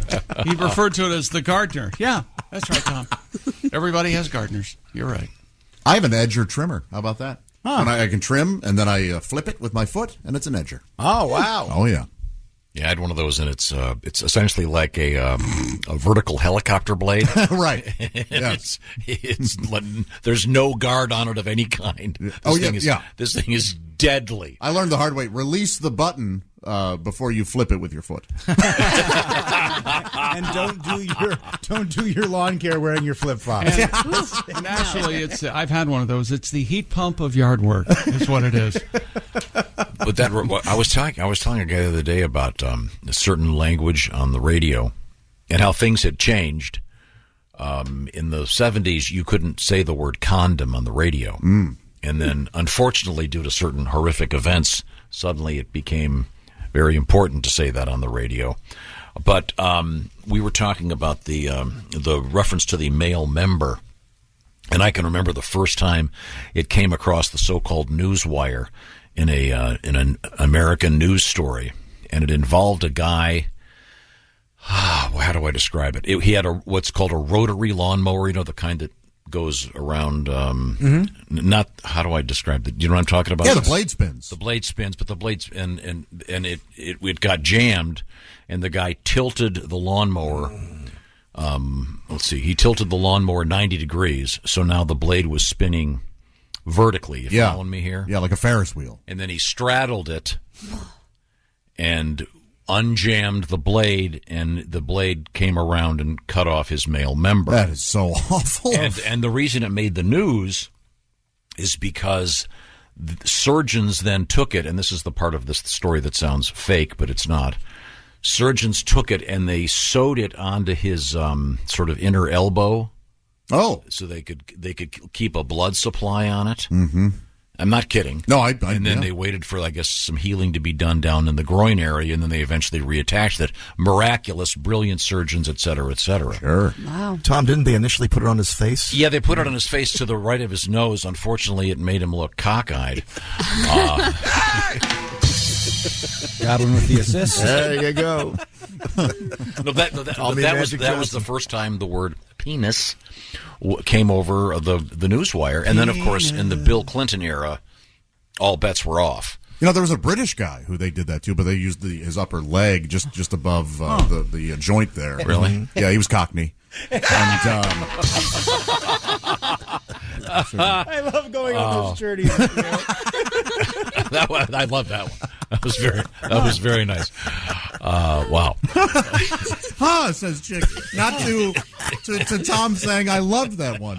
No. I'm sure there's more of the Blink 182 story. We haven't given that enough People attention. are excited about that. You're out of your publicist mind. did that. And the thing also, that tour's going to do great. Yeah, but it was also like they haven't toured since 2015, a whole 7 years. Whoa, that's amazing! How did we live? I didn't know they were still alive. Oh, come on, it's somebody's. Always remember this. No matter, it's always somebody's favorite band. Well, no, look, that's one person. I have no problem. I bet this thing sells out. And maybe I hope it does. I really do. It really will sell out. I had a good time watching. I was just reading an article about kind of a lofty thing about how money is being spent in America right now. Kind of a lofty thing? No, it was a big picture thing, Chick, far beyond your comprehension. No, I know. You get lofty monthly. I know.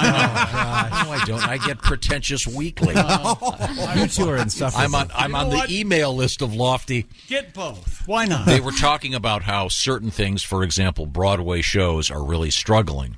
But the one thing that is concerts are doing great, as opposed to many other aspects of our economy right now for whatever reason. Concerts are doing great. People want to get back together. They're getting out. And concerts are doing really well. And I imagine these guys will do great. They will. Good yes, band. of course. And they are fun, yes. I mean, listen, this drummer really is fantastic. Say it ain't so, I will not go. Turn the lights off, very pop. Yeah, how's that drummer doing that with sticks and stuff? Yeah. Wow, he's amazing. No, he's doing the bass part with his penis. That's amazing. That's why it's so what's good. so- yeah. Why do you think he got married to a Kardashian? I don't know, man. It's just something else. That drummer, yeah. I can't get over it. Did you hear the drummer, John? I did. When I saw them in concert, the drummer was in this like encapsulated sort of metal shell thing, and it flipped around and went upside down, and he was still doing a drum solo. No kidding, It was because it's all about the music. That is all about the music. I like music, and I enjoy meals. What do we have in the ways of meals? That's a total pro right there, people. Ham-fisted Arnold. Doesn't Tommy Lee do that as well? Yeah, I think it's been done. Yeah, but it's still cool. Yeah, who was the first guy to do that? Do you suppose? I don't know. Gene Krupa. He didn't really have to because he had incredible skill. I think it was Cannonball Adderley in those older records. Yeah, he was in a cage. Isn't he a saxophone player? Well, we'll Buddy find Rich. out. Was it Buddy Rich? I doubt if Buddy had to do that. Coming up, we have an interesting story about kitty cats, especially black cats. We've got a guy impersonating an astronaut. And also, when you check out, you get that thing where they go, hey, do you want to round up for charity? Which I think is really cool. Mm-hmm. It's causing a lot of anxiety for people. We'll find out what that's all about. This is the Bob and Tom Show. Oh, no. Poor kid. Welcome back to the Bob and Tom Show. Okay, turn the mic off if you're going to have it. You okay? They can't hear me now, right? Okay. Excuse me. Welcome back to the Bob and Tom Show. Remember, we put the F in professional. There's Jessica Alsman at the news desk. Hello. There's Pat Godwin in the performance room. Hey, Chick. Hey, look, it's Josh Arnold Chick. in the sidekick chair. There's Ace Cosby. Ciao. Manning the track phone hotline hot phone. There's Willie Griswold. Hey, man. I'm Chick McGee, and here's Tom Griswold with a special guest. Oh my gosh, it's Jeff Oskey, who wow, homeless guys look at him and go, "Hey man, you need to clean up." I look great. What are you talking about? I look great. I feel great. Good. What a waste of great hair. Oh my! Why? So if it was on someone else, it wouldn't be a waste. What do you mean by that? I'll trade you. Okay, I'll take. No, I'm not trading you. Anyone else? What's your show about today? God. As we go to new levels of dickdom. Well, my little show is a thing called Failed to Mention News. We give you a lot of the news each week, but we don't give you all the news, so I'm here to give you the news that we failed to mention. Here's Jeff Oskey with what you failed to mention news. A camel was spotted being ridden through a drive-thru in Las Vegas this past week. What you failed to mention, more disturbing, it was a drive-thru at the wedding chapel. Someone's getting humped tonight. That's all I got. Putin was given a tractor for his birthday. What you failed to mention, Russians do enjoy getting plowed. Vodka drinkers, you plowed. See. A lot of booze. Cheers. Well, you'll really hate this one then. A farm was using human waste as fertilizer for their crops. What you failed to mention, soybeans? No, what I said was we grow soiled beans. That is so silly. See, they're full of poop. Thanks, Tom, for the assist. That's what made it. I'm trying to explain the jokes after Godwin started with the whatever the hell that one misstep. One misstep. One misstep. That was it. An entire year. Let him slide, my friend. Okay, sorry.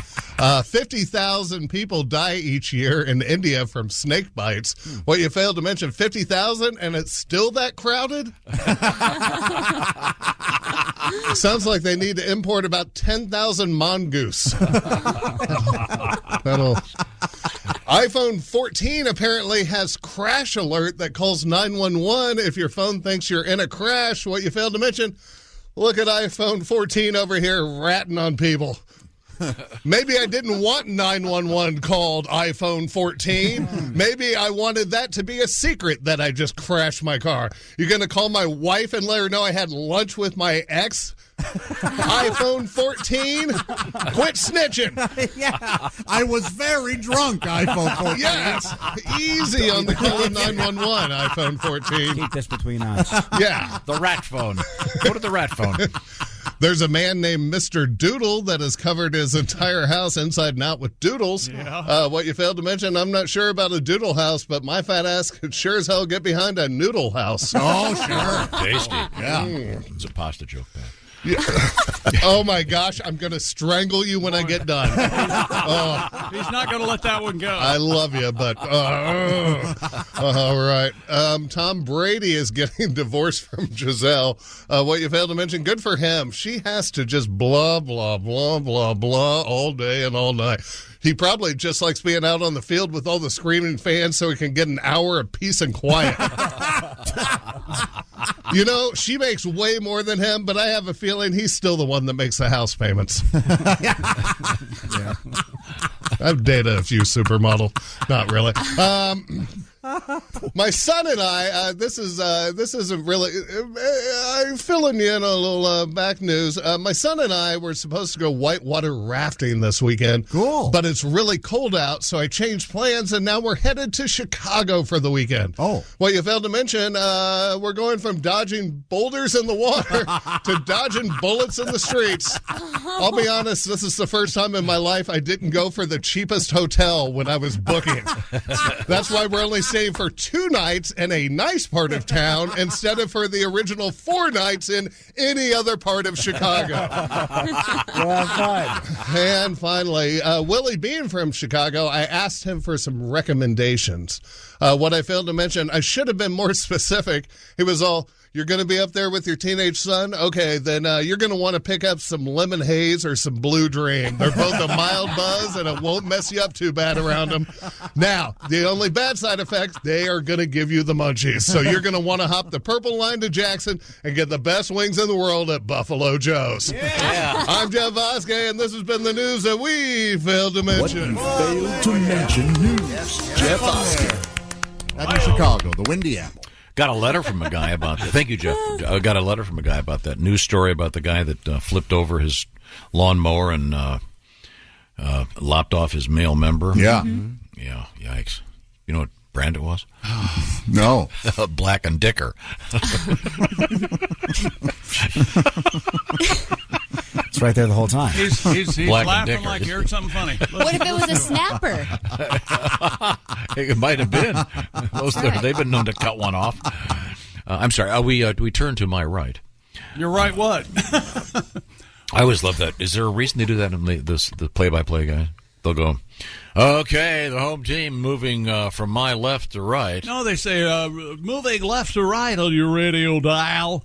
Of course, there aren't any radio dials anymore, so good luck with that. Okay. We have, to my right, it's Jessica Alsman sitting in for Christy Lee at the Bob and Tom News Desk. What have we missed? Well, we had some NASA news about hitting the asteroid and moving its path earlier. Sticking with space, Japanese media reports that a 65-year-old woman was conned by a man pretending to be a stranded astronaut in need of a return ticket to Earth. Bless her heart. According to Gizmodo. Gizmodo. You know you never heard the term gizmo? I've heard gizmo. You know, what's a gizmo? This is a gizmo I can call people with. Yeah, a gizmo's a kind of a tool for something. Yeah, it's a but gizmo. Have you what So Gizmodo? it's Gizmodo. Oh, is this It's also magazine? the name of the world's most famous mogwai. But what is that?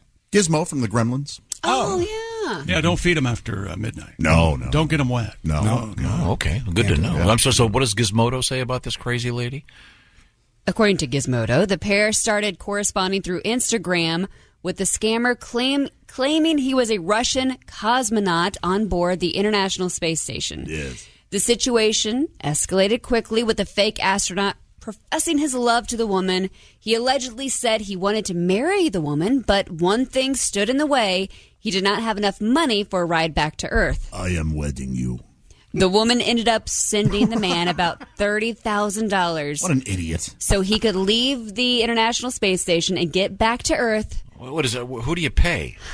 The victim eventually got tired of the astronauts' increasing monetary demands and reported him to the police. Yes, of course. Oh, Oh, Was the guy in Nigerian Prince also? That's the almost exact same deal there. They typically do this to and this not all that old, but the elderly. Oh, 65 is ancient.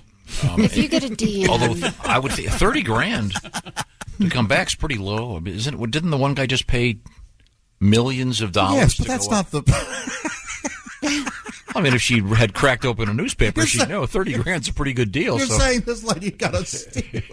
How could she say no? I wasn't going to send him anybody. It's normally $1 million. Yeah, it's normally $1 million. $30,000. I think $30K is a pretty good deal for That's this a idiot. really good buy. And I got a husband. That poor dumb lady. Yeah. So when you suppose when this guy's first of all, this guy speaks Japanese, I'm guessing. Well, the Japanese media reported it, but it was supposed to be a Russian cosmonaut. But the Russian cosmonaut's talking to this lady, and at least he's fluent Well, that part Japanese. is in the story. That makes sense then, I guess. You know what Japanese people cook Italian food on? Did you? $30,000. That's a lot. Wow. Your contention is this guy's a hard worker because he knows 2 languages potentially. Well, I tell you what, Japanese is tricky for us. No, for anybody. No, if you're Japanese, it's quite growing up to pick up on. I bet Russian to Japanese is pretty. Yeah, that probably is tricky. Yeah, I mean, just saying. They say English is really one of the maybe hardest this guy could languages. use his computer skills in a more productive way. Don't you think? Yeah, he's a scumbag. He needs to be reformed. Okay, so sorry. Back to you. Take your time. Cat owners believe black cats bring good luck rather than bad luck. According to the poll conducted on behalf of Acana, A-C-A-N-A, pet food only, on behalf of Acana, this is your fault, Joshua. On behalf of Acana Pet Food, only 21% believe that black cats bring bad luck, while 41% associate the felines with good fortune. The survey found that black cat owners are just slightly more prone to believe in the supernatural than other cat owners. I would think so. That's why they got one. But 60% of these morons think that the color of their cat is going to have any effect on their lives, good or bad. Is that correct? Yeah. Scoff all you want. I'm scoffing. National Black Cat Day is coming up October 27th, but I used to have a black cat. Yes? His name was Barney, and he was dainty, and he would drink water out of his paw. Like, he would literally dip his paw in the water and just no kidding drip out of it. He was adorable. I don't like cats. That sounds cute as anything. He was very, it was a male, but he was just so small You know and what's scrawny. worse than owning a cat? Hearing stories about people who own cats. Thank you. So then you How's have his Barney water, doing? and he would come and scoot his bowl and every night. That song. Whoa, black pussycat. Whoa, black pussy. Whoa, black pussycat, bambalette. Pussycat. What a minefield that premise is. At least they Oh, put black it. pussycat. I stepped Isn't on that a song?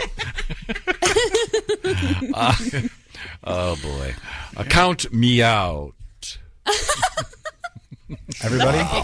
Okay. Wow.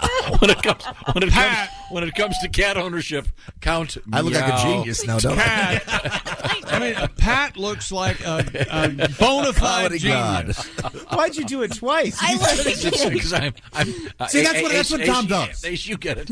When a joke doesn't work. Count meow. It's not that it's not Yeah. funny. That's He the thinks last we didn't thing. hear it. That's the only No, explanation. something you didn't hear it. It's just that No. the level that I'm approaching you with there we go. as I look down. Yes. I'm concerned that you just don't get it. You're like the batter that strikes out 3 times, and then he turns to the umpire and he goes, "Oh no! Oh no! I get another go. What are you talking about?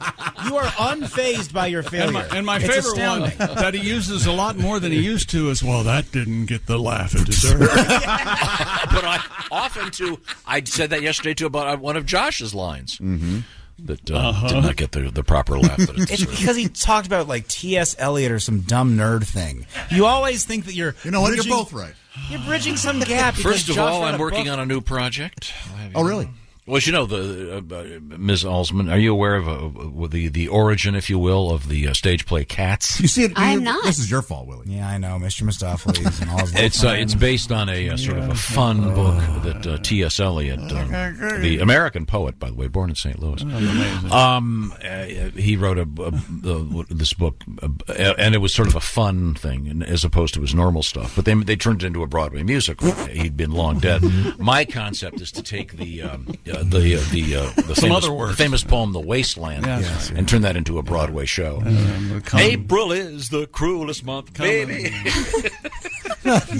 Michelangelo. He's doing it again. In the room, those women come and go. There we go. Bitches. Jazz hands. Jazz hands makes a little it bit okay. early pre Wasteland. Oh, you're welcome. Alsman, what do you have that you can stumble through? Go ahead. For some reason, I underlined it. It threw me off. You're making fun of me. Punch him in the face. Punch him in the face. Hit him. Hit him in the face. Poor workman blames his tools. I'm just going to start talking about kitty cats. Yeah. You know I love sometimes mine. They purr. Do you have a cat? And then, I do. Her name is Riri. Well, her full name is Renesmee. Yes.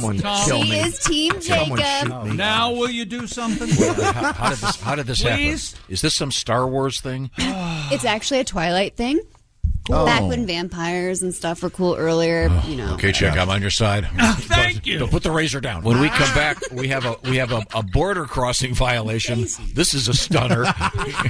And my favorite bank robbery story is up next. This is the Bob and Tom Show. Hey, woo! Welcome back to the Bob and Tom Show. Christy Lee on vacation. That's Jessica Halsman at the news desk. Hello. There's Pat Godwin in the performance room. Hello. It's Josh Arnold. Hey. What did he say? He said it's song time. There's Ace Cosby manning the track phone hotline hot phone. Hey, Steven Song Time. Willie Griswold. Steven Song Time is a good time. That's a lot of fun. That's your new job. I love that. McGee. What was your problem with raisins? What were you talking about? No, I love raisins in salads. Josh doesn't. No, I like them in cookies and stuff like that. And I like them in. Here's what happened. I like them in chicken salad. No. Yes. I like grapes and No, celery in chicken salad. I'm glad you like that. I don't care for it. I like my raisins in chocolate. Like Yeah, chocolate covered raisins are fine. So anyway, Mike comes in, the guy who works in the Mark, whatever, and he goes something, and I thought he says Fresno. He did. And I go, what? What's going on? And then Josh wouldn't tell me, and he just That's started not true. laughing. I explained it perfectly. And then, so apparently we're going to do some sort of promotional announcement today after the show for Fresno. Yeah. So that inspired me to say, oh, Fresno, I could move there. I like raisins. That's all, and that in a huge Armenian population, right? In Fresno. And I could do both. Armenian women are beautiful. So there you go. Okay. I'm all set. Take a razor. Nothing wrong with that. No, don't mind going through a little brush, knowing you're getting to a picnic. I'm bringing a basket. We should probably get another song out of you at some point here, Pat. Sure. Do you have any good ideas over there? I like that cashier story. I have anxiety when I go to the checkout. Oh, we'll do the story. I want to say that Pat has a new album out there. It's primarily a so-called holiday album. Mm-hmm. It's a Christmas album, but it's got some bonus cuts, so we're calling it Christmas Bonus. There's a nice Hanukkah song on there. There's a Thanksgiving song. There's a Halloween song. Mm-hmm. I want to know how Pat gets up in the morning and comes to work. I wake up about 3:30, take a shower, cup of He and coffee, I exchange text usually in about 3:30 in the morning. That's far too early. I'm absolutely amazed by all of it because the persona that you present to us is it's one of a carefree rock and roll. No. Wake up around noon with the hangover. You're worried about life in general, and all hell could break loose at any minute. Which I is don't true. know why you. Pat is just fundamentally not good at adult things. Yeah, I'm good at the fun stuff. Like, what is he good at? He's great at guitar, great songwriter, fantastic singer. He's got perfect pitch. Very funny man. Kind. 3 albums 1 year, shot up to number 1. Apparently he's gifted in the loving department. That's what I've heard. I've talked to the ladies who have partook. Very satisfying. Ladies? Mm-hmm. Oh, yeah, multiple. Oh, really? Mm-hmm. About taking your time. Yeah, it is really. He's had 6 3-ways this year, which is 19 people. That is. And 3 6-ways, which that's just daunting. If you count them all up, yeah. Wow. You ever have a 6-way? 6-way with cheese? Oh yeah, smothered covered. Could we move? This is an interesting story. This is a story about that's a kind of a new thing. With when you check out at certain places, they ask, "Do you want to make a donation?" And sometimes it's just. I like the one where it's just, "Do you want to raise it up to the nearest dollar?" Yeah, it's easy. But sometimes the chart will pop up 5, 10, 15, 20, 100, and it's a lot of money. What do you got? I don't blame you for not knowing when you could speak. He was making it impossible. Well, I couldn't tell if she had the story because she said last holding time it in her hand. Last time I asked for a story, she had to My rifle through an hands entire. are getting so sweaty. Do you say rifle or riffle? Rifle. Okay, Yeah. it's rifle. You can understand why people are confused on when they can talk and when they can't, right? Of course. You're good, Jess. A new study has found that asking customers to support a charitable cause at checkout increases their anxiety. After interviewing 60 shoppers about how they felt when they were asked to donate, researchers found that about 40% of the language they used expressed negative feelings associated with anxiety. They used words including pressured, annoyed, guilty, and concerned about being judged. U.S. checkout charity campaigns raised $605 million for assorted causes in 2020, with many donations totaling just a few cents. Yeah. So, But, it's effective. Every penny counts. Don't feel pressured. There are many times I'll often do it, and sometimes I'll say, They go, would you like to donate? And I go, you know what? Not today, but I appreciate you guys doing that. Mhm. And it's real easy. It does feel awkward, though, when I'm at the gas station and they want to donate to the American Lung Association. I'm buying 2 packs of Marlboros. That feels a little off, right? Yeah. Helping. Is that really a thing? Oh, yeah, you bet. And I feel very guilty, and I always donate. Wow. Because I go, I'm going to need that one day. Thank you. Don't donate. Just keep it for yourself. You're going to need it. I think I always feel pressure to do it, except when it was a company card. One time I said, oh, no, thank you. It's a company card because I didn't know how that worked. And they just kind of what? Okay. Yeah. Do Move on. you feel pressure like when the Girl Scouts are there and you go, hey, look, I've already bought 8 packs of these things? No. Or I lie and say, I just bought them from my niece. I don't have any nieces. Then I don't feel guilty. You're lying to children, Alsman. Do not hurt their feelings.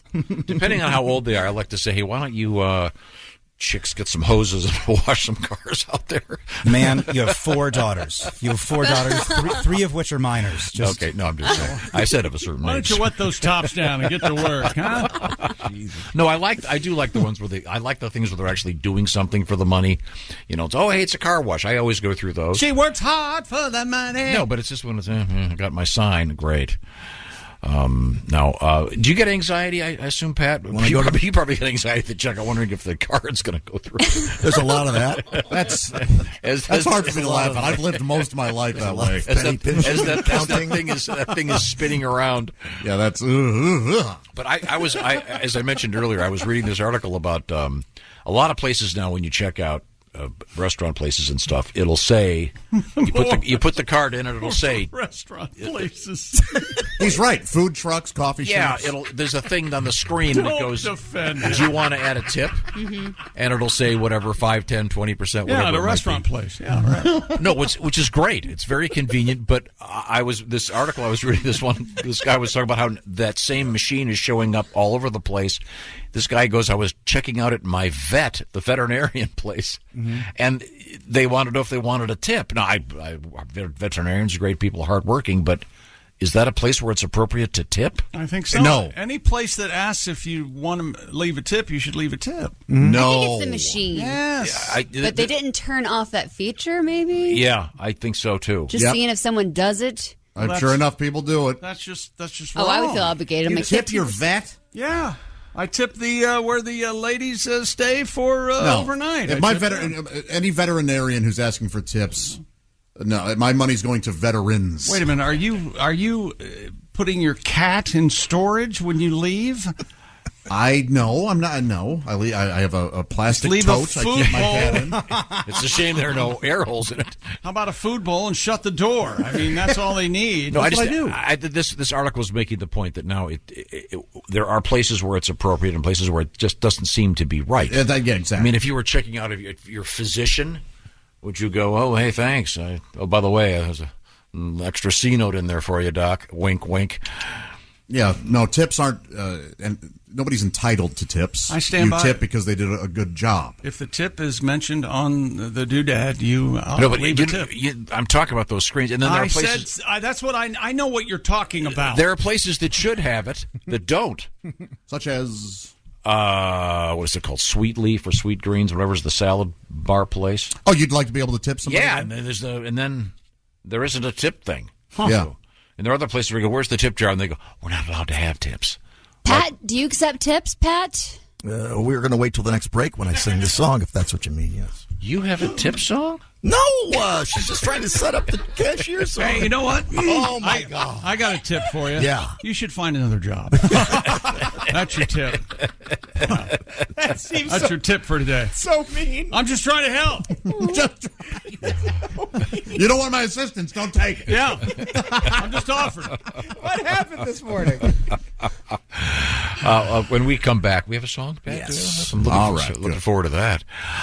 We have. We're not going to do Sexy Time today. We're doing it tomorrow. Okay. Because Allie has got some sort of a gig today. But when we come back, we also have. This is unbelievable. In the United States of America, there's an issue with people crossing the border illegally. No. Wait till you hear what it is. You'll be stunned. Those Canadians.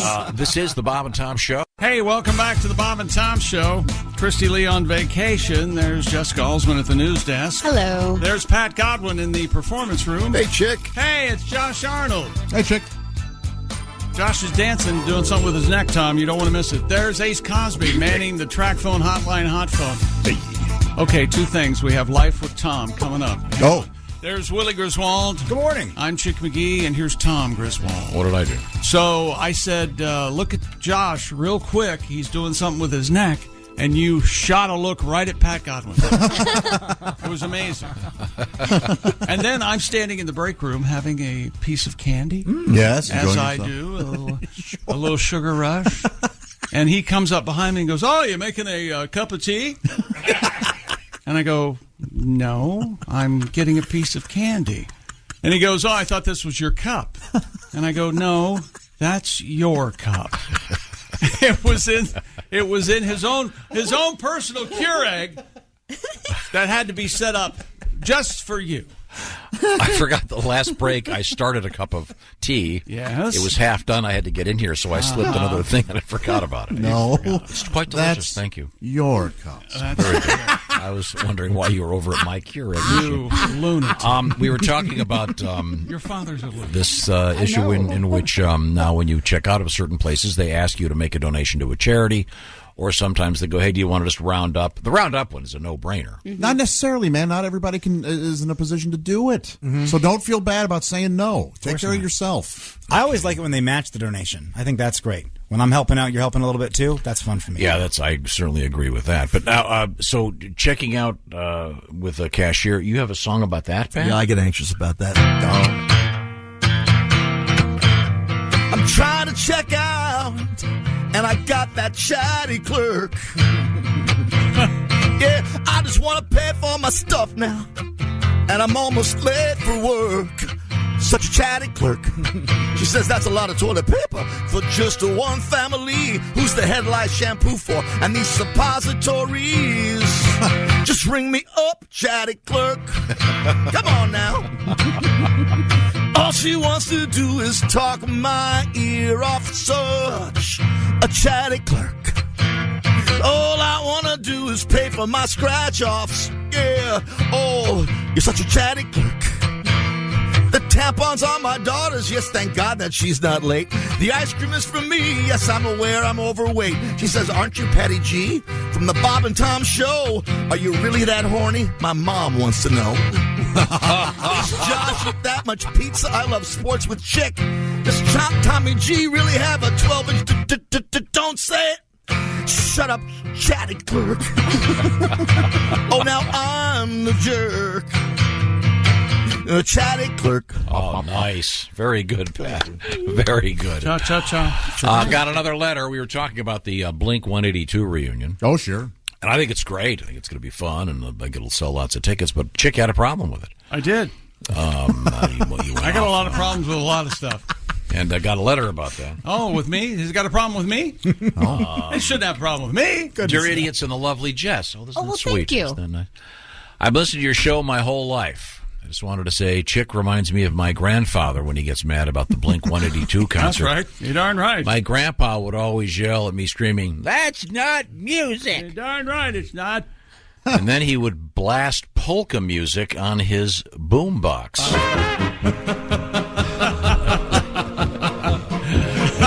Now this gets the people on their feet.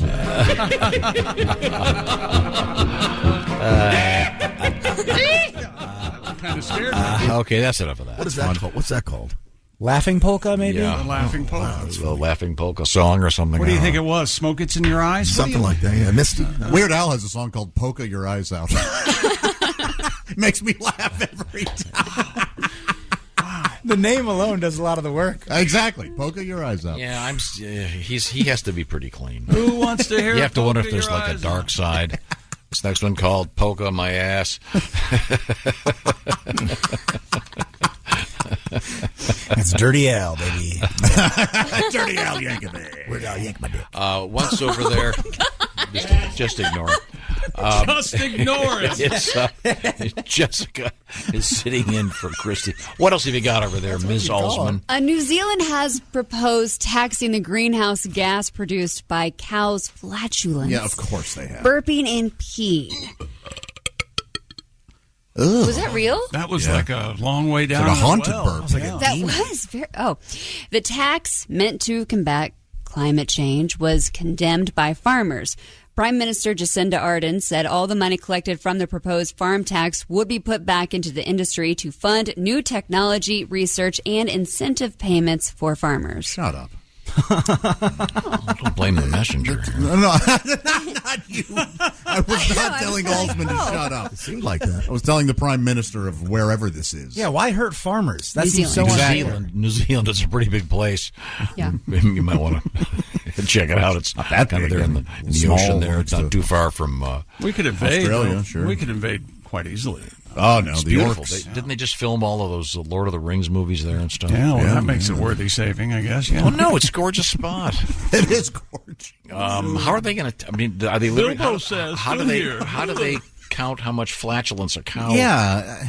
I don't know how you measure any of that stuff. One of those clicker things that a bouncer uses. Oh, yeah. It's so funny if a guy did this. You sit by a cow all day, multiply it by 20. Click, click, click. Oh, was that a silent one? Get close. Guys wearing a T-shirt that says "Eat more veal." You get them while they're young. You see. Hey, today is National Farmers Day, too. Oh, how nice. Yeah, think a farmer. They do a lot. They sure do. Hey, farmer. Out there in the fields now, plowing. Working very hard. Mm-hmm. Especially those dairy farmers getting up early so we can have that delicious cream in our coffee and real butter. Thank you very much. You are in bed with the covers pulled up. What's going on? Big dairy, aren't you? Yeah. Shouldn't they charge them 2% tax on 2% milk? Yeah, and they're always skimming from the top. There you go. The whole thing. The government just screwing the farmer. I hate that. I'm sorry, where were we? I lost my place. A Florida man was arrested after he allegedly robbed a bank, robbed with only a finger tucked under his shirt. Oh, the old classic finger gun? According to investigators, the 56-year-old Paul James Sinclair entered a Chase branch in Seminole and approached a teller. The police report states with his hand under his shirt, the suspect made the shape of a gun with his finger and demanded that the teller hand over the cash. After the bank employee handed over $120, the man fled the scene. He was arrested a short while later and charged with robbery. And they got this guy nailed. His fingerprints match the weapon. That's very silly. Oh, boy. By the way, what was, I'm sorry, they referred to it as a finger gun. Yeah. And don't be modest, Josh. Wasn't that your nickname in high school? That's right. You know what a finger gun does, Willie? What? Finger bangs. Oh! Watch out for Josh. Finger It was guns on him. at first they had problems because this guy filed off all the serial numbers. What a stupid idiot. But the one thing that really struck me about this, though, you were fine. Did anybody else know? Wait just a second. Anybody else notice the clerk handed him $120 and he left the scene? Oh, thank you very much. If you're going to rob a bank, $120? Really? Yeah, boy. It's not going to pay your gas. Since it was 100, if he counted it there and he left it there and left, would it count as robbing the bank? He left it there? No, I'm just asking. Yeah, like, if he attempted were robbery to- or whatever. It's still. If he was like, just kidding. Nope. Exactly. You can't bet. It's yeah. Because, you're not stealing from a clothing store until you leave with the clothing. Said like someone that's stolen a lot of clothing in their Said day. as someone that worked retail and couldn't do anything. Oh, until... okay. Yeah, they really tell you not to. Didn't every girl have a klepto phase? I Every never girl did, I've though. ever known has talked Really? about shoplifting. I never did. I felt bad. No, I only date dirtbags. but they steal your heart. Yes. Did you see the picture of this guy being arrested? No. Yeah, after he tried to rob the bank with the finger gun. They put him in those Chinese finger guns. That's The finger trap. Yeah, the finger trap. I've never figured. How do you get out of those? I never figured that. You have to push them and then let them You're go. kidding me. Yeah, you don't pull. I get scissors. He just ruins it. Good solution. Yes, sir. This guy's got to be the worst criminal ever. Yeah, I don't know. Why? He got the money. But they caught him immediately. Oh. $120? Yeah. I wonder what made him do it. Nice lunch. Judging by the picture, I'm guessing what made him do it probably has a chemical name. Oh. You make your own determination on that one. Some books you can judge by their cover. I will. Yeah. Oh, I'm yeah. happy to. I'm guessing it wasn't the first time he's had it on one of those orange shirts either. Hey, a lot of judgment. Yeah. It's like he walks into the bar and He's got a lot more where that comes from. Hey, Lloyd, welcome back. We got a lot coming up, including, of course, our adventures in Today in History and a border crossing, illegal border crossing into the United States of America, but with a twist. Oh. I think you'll be a little bit surprised, and they actually got some people caught here. Madonna's Borderline, yes or no? I'm not familiar with it. Yes. Oh, Pat says yes. I like it. I like Holiday better, but Borderline's okay. Yeah. Cool. Doesn't somebody try to push her over the borderline or something? Yeah, I think so. That's the way it goes. Okay. I'm a lyric guy. Yeah, really? Okay. Vogue. You like Vogue, don't you? I love Vogue. Sure. The break in there. Ooh, that part. Oh, I love it. Okay, good. Good to know. Coming up, we have a flying taxi cab. That's right. And a border crossing issue. This is the Bob and Tom Show. Hey, welcome back to the Bob and Tom Show. Sounds hostile. Jessica Alsman at the news desk. Christy Lee on vacay. Hi. There's Pat Godwin in the performance room. Hello. There's Josh Arnold at the sidekick chair. Tom Chick is accusing me of being an ass kisser to you. First of all, wipe your mouth off. Looks like you've been sucking down. Here's what happened.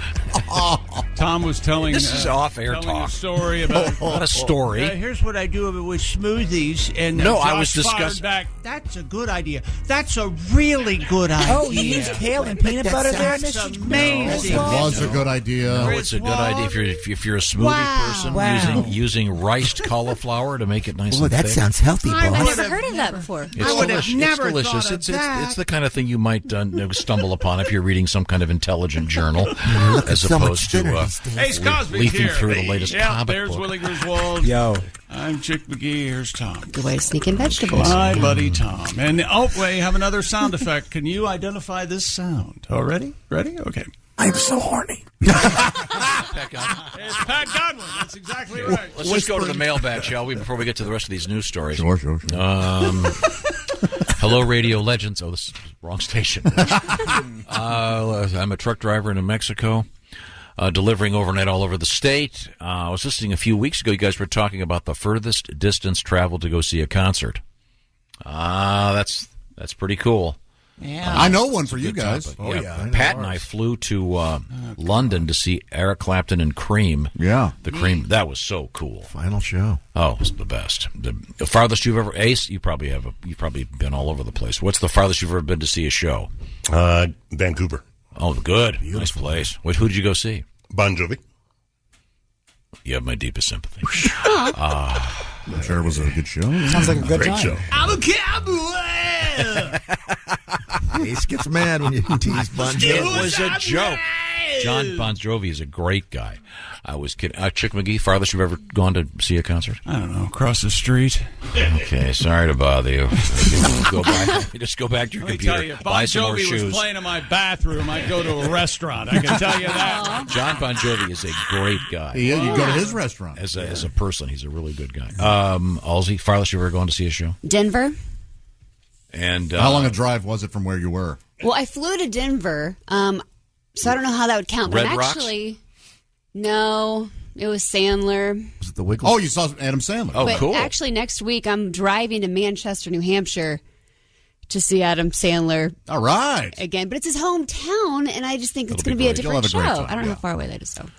Yeah, this guy said, last weekend my wife and I traveled from Albuquerque to Boulder, Colorado to see Here Come the Mummies. Oh, wow. That's awesome. A round trip just under 1,000 miles. We both agreed we'd do it again in a heartbeat. A fantastic show. Thanks for turning me on to my new favorite band. Here Come the Mummies, by the way, ace musicians. Hey, and by the way, if they saw them at the Boulder Theater, there was this big female bouncer. She might still have my fake ID, so if you could check in on that for me, that'd be great. Man, she was scary. Okay. Josh, you said what the farthest you've ever traveled to see a show? No, it's not very far, maybe 3 hours. So, Who was it? I know you went down, you went to a couple shows in the last few weeks. Yeah. Who'd you go see that was 3 hours away? It was that show. It was a big rock festival. Okay. Yeah. All right. Okay. That's perfectly reasonable. Now, thank you for the letter, Joe, and thanks for listening as you drive all over New Mexico. Speaking of a state that's on a border, do you have this story about this? This is really fascinating, of this new border story. You're going to be quite surprised. The Border Patrol is finally cracking down. 12 people were taken into custody by the Border Patrol last month after they allegedly entered the United States illegally near the Canadian border with Minnesota. There were 8 citizens of Great Britain and 4 of Ireland. Huh. Really? So, let me get this straight. 12 people are arrested coming across the Canadian border. Wow, I'm so sick of these illegal immigrants from the UK coming over here and drinking our tea. those prick bastards. Man. So Does anyone see a disparity here? Am I Well, the of only course, one yeah. concerned about the... Okay, man, just asking. All right. 12 people. Yeah. Makes the national news wire. Okay. Did you say something about the border, Tom? I did. Oh. What Which one is that this? move? Right to the line. It's the borderline. By Madonna. What are you, dumb? No, so I'm not familiar with her work. Early hits, baby. Yeah, the intro's a little weak, along with the rest of the song. But oh my God! Could you turn that off? I have a new puppy. I don't want her to jump off the cliff. I know synthesizers are cool, but you can use real instruments sometimes. Sure you can. Right? You don't need to have Absolutely. everything be a synth. That's exactly right. That was the 80s, as Pat just Pushing said. me over the Canadian border. Okay, what else you got? 3 fishermen who went missing on a fishing trip were rescued by the U.S. Coast Guard as they fended off shark attacks. Have you seen this? Have you seen this? This is unbelievable. No. That's what they get. The 3 men whose 24-foot boat sank in the Gulf of Mexico off Empire, Louisiana, survived for 28 hours in the water. Luan Wen and Sun Wen were left to cling to an improvised float, while the third, Feng Li, swam several miles for help. Wow. The pair was eventually surrounded by sharks, and though one bit Luan's life vest, he managed to jab one of the animals in the eyes, causing it to swim off. What a badass. That's what you're supposed to do with sharkies. Yep. Andrew Stone of the Coast Guard said the men were being circled and harassed by 4 black-tip sharks. Hey, what are you guys doing, huh? How you think you're in the ocean, huh? What's going on over there? Harassed. Oh, my God, they got sharp stuff. Get out of here. Even as rescuers were pulling the pair from the water, so they kept at it. Yo. He said the men were too tired to even be panicking. We can't worry about these sharks. All See, 3 this is men why. survived the ordeal and are now recovering at home. Thank goodness. That's why I prefer Great Lakes fishing. You know, worst case scenario, you're getting bit by a trout. Yeah. Yeah, trout bite can be pretty vicious. Oh, Okay. Kills Maybe ones of people a decade. maybe a muskellunge. I don't know. But The old muskie. pretty scary.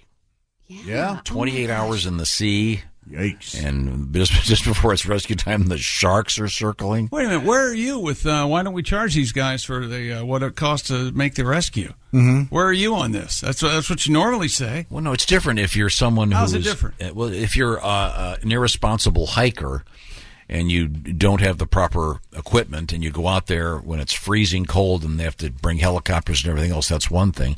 Obviously, fishing is an industry, and accidents will happen. So these guys were trapped in the sea for 28 hours, these fishermen. Right. And there were sharks circling them. They were under attack, and they just barely got rescued. Gulf of Mexico. They catch anything? Oh. That's a very fisherman-esque guess.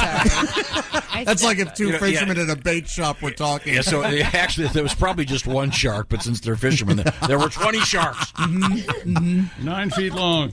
Oh, yeah, but that's really They scary. catching anything? That's like a Reader's Digest. Glad they got him. Yeah. The Pigskin Pick'em winner this week, Joel Mush. He is a fisherman, so maybe you guys can talk. Oh, sure. Shop. I'd love to talk to another fellow angler. Yeah, he won himself a big Green Egg Minimax. You can too. Thanks for bringing this up, Jessica. It's the Bob and Tom Pigskin Pick'em, and the challenge happens every week. We are now entering week. We're entering week 5? Week 5. 6. We're entering week 6. And so you can make your picks before the Thursday night game starts. So do it today or tomorrow. And you just have to pick all the winners. You don't have to go against the spread. Just pick the winners. And the rules are on the website. Joel got... No. Sometimes it's still better to explain it. And Is it? When? Yes. I'll walk people through this, Here we much go. like I walk you on how radio works. Here we go again. Continue to do in just a few minutes. And you can enter I had an every idea week. for a new feature. What do you got, Tom? What do you got, buddy? See if you like this idea. I thought of this yesterday. Okay. We'd have a jingle, and it would be called a feature called "We Know This Is Radio, But," and it would be something incredibly visual. Yeah. Which we're kind of famous for on this show. Usually the show starts out, "Hey, nice shirt, Christy." No one can see it. Unless you're watching on the YouTube, right? That's correct. Okay. And we did our Ace Cosby joke of the day today, did we not? You were falling over laughing. Oh, we sure did. Yeah, you freaked Chow out. mein. Oh, that was it. Oh, Yeah. dear. That was weak. But it makes sense that you'd be wondering about it an hour later. Yeah. See? There's finally a payoff. You don't remember Pat's follow-up? Oh, no, don't even try. Like cooking a wok. I'd be better the second time. Pigskin Pick'em. Get it done today. bobandtom.com/contest. You could win the Big Green Egg Minimax. Just like our newest one. Is it Joel Monsieur? What is it again? Meows. What is it? Mush. Joe Mush. From Boise, here it is. Idaho. There it is. Joel Mush. Okay, Joel, we'll look forward to talking to you tomorrow. What do we got here? Kind of last name is Mush. Like a fool. Oh, and his hobbies include American. power weightlifting. He's a karate black belt. And, Oh. Wow. Real pussy. he is. Yeah. That is all lies. Unless it is. Actually, I don't know. Maybe. Did you notice how he's almost more comfortable lying? He feels Yeah. right at home. That's when he's his lying. go-to. It's his absolute go-to. Okay. Now, we have a lot more going on out there. What's the latest? A man was arrested on assault charges after authorities say he attacked 2 United Airlines flight attendants on a trip from Miami to Washington, D.C. Well, Let's what'd they Let's do? hear this guy out. Police say that the man had consumed magic mushrooms. The incident on October 4th began when Terry Logan Sevilla started to cause a disturbance 1 hour into the flight, according to court documents filed in Virginia last week. Authorities say Sevilla grabbed the arm of the person sitting next to him, and then he ran up and down the aisle shouting obscenities. You're too good to drink with me. Sevilla has also apparently broke off a piece of a bathroom door, and he opened it when a passenger was inside. I'm taking it down. That was the passenger. A little theater of the mind. Come at me. Come at me. He reportedly was screaming throughout the flight and grabbed a flight attendant's breast while being subdued. And made this noise. It was amazing. What a I would be loon. mad, but I would still probably laugh. He was taken into custody when the plane landed. Honk, honk. I guess this guy was so high that when he got to Washington, D.C., did you read the whole thing? He was so high that he saw Democrats and Republicans working together to benefit the American people. No, that is high. They go, this guy must be stoned. Because they just do not like each other. Bob Hope, ladies. And you thought David Crosby was 8 miles high. Ladies and gentlemen, It's this was... Raquel Welch, ladies. Yeah, they were on that Jefferson airplane. You see, God, but I like your hope. taking the mushrooms. Yeah, how about that, Brooke Shields? That plane, the plane came down before he did. Yeah. Do you like that better than his Peter Lind? Paul Lind? Yeah. Oh, jeez. Yeah, but you should hear his Peter Lind. It's amazing. If you don't know who Peter Lind is, you're messing up. Coming up, I'm his brother. Later this week, maybe next week. What's that? I am currently being couriered a super rare Paul Lind comedy album.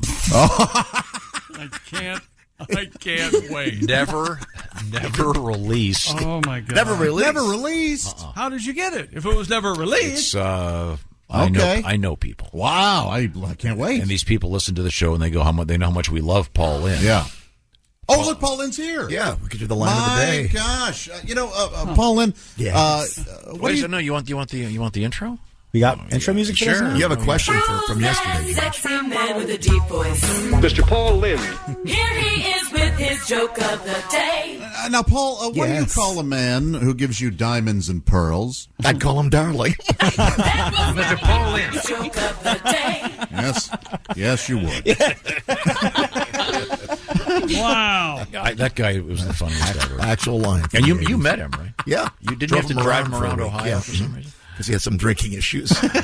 There's 2 great stories, but I can't repeat them. They're so dirty. I know that when he was doing Hollywood Squares, they eventually had to just get him a limo in and out because he. Yeah, we did too. We drove him around all week at Kelly Players. They would spend the whole day in the. I'm surprised he was able to get up to that center square on the steps without killing himself. Was it kind to you? He was hilarious. Yeah, really, really funny. Yeah. Of course, he plays the dad in Bye Bye Birdie. Yes. Not to be missed. He sings the great "We're to be on Ed Sullivan" song. And boy, we didn't realize when that movie came out, what an acting job he was doing. I took him to his trailer and it was filthy, and he said something. He says, I won't use the word he used. Yeah. But he said, "This smells like a woman." I think. Man, he was a riot. Anyways, we have this very top secret Paul Lind recording from the 50s. Wait, this is real? Stand-up? Yes. This isn't. I thought this was like a bit, like you're going to have Godwin saying a bunch of silly stuff as Paul I can't Lind. wait to hear it. No, this is real. Huh, very cool. There's this whole backstory of how the thing was never released, et cetera, et cetera, et cetera. Quiz time here in the Bob and Tom Show. Greg Maddox. No, sorry. Walter Johnson. Lester Maddox. Lester Holt. Mannix. That's right. Joe Mannix. Portrayed by Krekor Yohannian or something like that. Krekor Yohannian? That was his name. Wow. Huh. Yeah, that actor? Krekor? Yeah. I think it was K.R. Krekor Ohanian, yes. It wasn't Krakor. No, I think it was Krekor. Anyway, what's your question? My question, who portrayed Joe Mannix? I don't know. Mike Connor? Mike Connors. Mike Connors, but his real name. Or Mike Connors. Look up his real name. It's something like Krekor Yohannian, an Armenian gent. This is my fault. Yep. Yeah. That was no toupee either. That was Elvis's hair. Coming back with important things in the world of history and a little bit of a review. This is the Bob and Tom Show. Welcome back to the Bob and Tom Show. Jessica Alsman at the news desk. Hello. In for Christy Lee. There's Pat Godwin. Hello. What do you got? 2 songs today? 4. That's not right. Yeah. I did 2 before you got here. In the wee hours of the morning. Oh. There's Josh Arnold. Hello. There's Ace Cosby manning the track phone hotline, hot phone. There's Willie Griswold. Good tomorrow to you. I'm Chick McGee, and here's Tom Griswold. Got a letter from Lisa in Cincinnati right now. Hi, Lisa in Cincinnati right now. We were talking about the farthest you've ever gone for a concert. You win, Lisa. Singapore. Holy cow. To see Metallica. Sweet. She says, best concert of my life. I'll bet. That is crazy. Man. I mean, after a certain point, after the flight, it has to be the best concert, right? You're not going to let anything get you down. Oh, that would, you're not kidding. The opener could suck. The sound goes out. Beer's $100 a beer. You're still going to enjoy yourself. Had a great time. Oh. Nobody spoke English. It was unbelievable. What the hell? They got a different word for everything. Right now, it's time. Oh, by the way, we were talking about Mannix. Mike Connors. I mean, not really. No, not at all. Yeah, we were. Of course, who can forget him in Good Neighbor Sam? Mm-hmm. His real name, Krekor Ohanian. Yeah, we believed you. No, I couldn't. I wanted to double check. Time now for Today in History. Thank you. Here's Tom with Today in History without looking. What number is it? 12. Remix. Whatever, Mushmouth. Okay. Boy, oh boy. Oh, this is controversial. 1492, Columbus sights an island in the Bahamas and thinks he has reached East Asia. Is that right? And he was actually more than 1,000 miles from Columbus, Ohio. Yeah, isn't that something? He had no idea. This is a really good one. Do you think they're going to have to rename the cities that are named Columbus? I don't know. Do you think he'll have to say goodbye, Columbus? Oh, nice reference. It might be. Ally McGraw. That is Richard Benjamin. That is right in his wheelhouse. Thinking more of the Philip Roth novel, but Oh, I was thinking of the cheap movie and the song by The Association. Oh, the song by the I insist we hear this, what he calls a song. No, I'm not kidding. Goodbye, Columbus. The Association. I haven't seen the movie. Is it any good? I don't think so. I don't remember much about it. Yeah, they had it. I'm pretty sure the theme song was by The Association. I just remember the chorus, "Hello, life, goodbye, Columbus." Oh, man. I've got a feeling that you're going to hear from us. You're going to hear from us. Yeah, it's Rhyming with Columbus. Oh, what a piece of... It was a famous Philip Roth novel. They tried to make it. Oh, here it is. They tried to make it into a movie, and but I remember it was Ally McGraw. Let's see if this is. Yep, that's it. Yeah. Hello, it's a lucky day, Josh. Kiss the moon goodbye and be on our way. It's a lucky day. Not for us. We have to listen to your music. I think the hook's coming up here. I hope. Hello, life. Goodbye, Columbus. Good thing this is in stereo.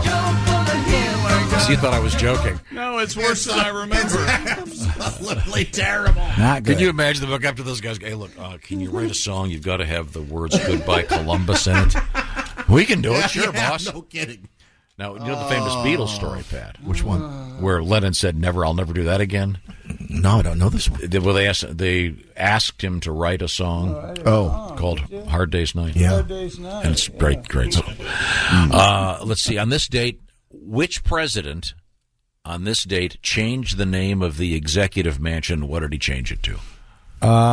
It's Woodrow Wilson and his White House, right? You got half right. Teddy Roosevelt changed the name of the executive mansion to the White House. That's very funny. Mansion has mansion kind of a negative. They didn't want to do that. Plus, they look who lives in a mansion. Gave it a new paint job. He's in the big house. Yeah. Isn't that what Mellencamp said? Look who's in the mansion now, or something. One of those lyrics. I shouldn't have said anything. He'll try to figure it out now. He hates rich people, according to his song. Goodbye, Columbus. Doesn't give back the money, does he? Okay. Let's see. Columbus. How about this one? Mitch Mitchell and Noel Redding joined this guy to form a band in '66. Who was it, Halsey? I have no idea. Dude, it was The Experience. Jimi Hendrix. Before the Chick McGee Experience. Okay. Happy birthday, Luciano Pavarotti. Fat. He's so fat. Fat guy? What do you think he died of, Josh? Being fat. Fatness. I'm sorry, but you are suffering from fatty fat. My doctor talks funny. I don't know what that's about. Happy birthday, 1945. Dusty Rhodes, the wrestler. No, Gold Dust. You didn't say it right. It's Dusty Rhodes. Dusty Rhodes was my favorite wrestler. He and Roddy Piper were my two favorites. He's the world champ. Remember Sapphire Ace? Dusty Rhodes. That was his son, wasn't it? Oh, really? His son is wrestling. It sounds like a Dustin Rhodes. No, I think Sapphire was with Dusty. Hugh Jackman, happy birthday, born in 1968, currently on Broadway I'm for Hugh a Jackman. while longer in the Music Man, famous for his portrayal of Peter Allen and his tremendous version of the song Rio. Yeah, sure. That's more famous than Wolverine, isn't it? Yeah, nobody's seen Wolverine. No, but everybody saw that. Whatever Peter you Allen just said. portrayal. Bi-coastal. Time now. Don't you for- have the Wolverine? No, And happy birthday to Amy. Happy birthday to Amy. That's right. Amy, who Our staff. keeps us all going Amy, here. why don't you try working one day in your life, huh? Oh, boy. Who makes a cake for the cake lady, as they say? I don't know where she buys I don't it. have the. Who is this? Okay. Oh, that was Mike Mark. Oh, okay. I had the under. Okay. I said happy anniversary to his wife this morning. I What can't a find, jerk. I can't Such an find, old school joke. I can't. I thought you had the I Hugh can't Jackman find. Rio. I My can't fault. find it. Yeah. Oh, this was good. Time now for things we learned. You know, I went to New York to see Hugh Jackman in Music Man. Yeah. It was great. And did I tell you the people behind me were speaking a foreign language, talking to people in front of me? And What'd that sound like? Yeah, you did. It was You told us this 3 times. like ching chong ching Wolverine. Yeah, I can't believe it. Because Willie they will were see us just doing tomorrow the. as soon as he cools off. Calm down. That's a true story. This is the Bob and Tom Show. Ah, perfect. Hey, thanks for listening to the Bob and Tom Show this morning. Get a look at today's show on our YouTube channel.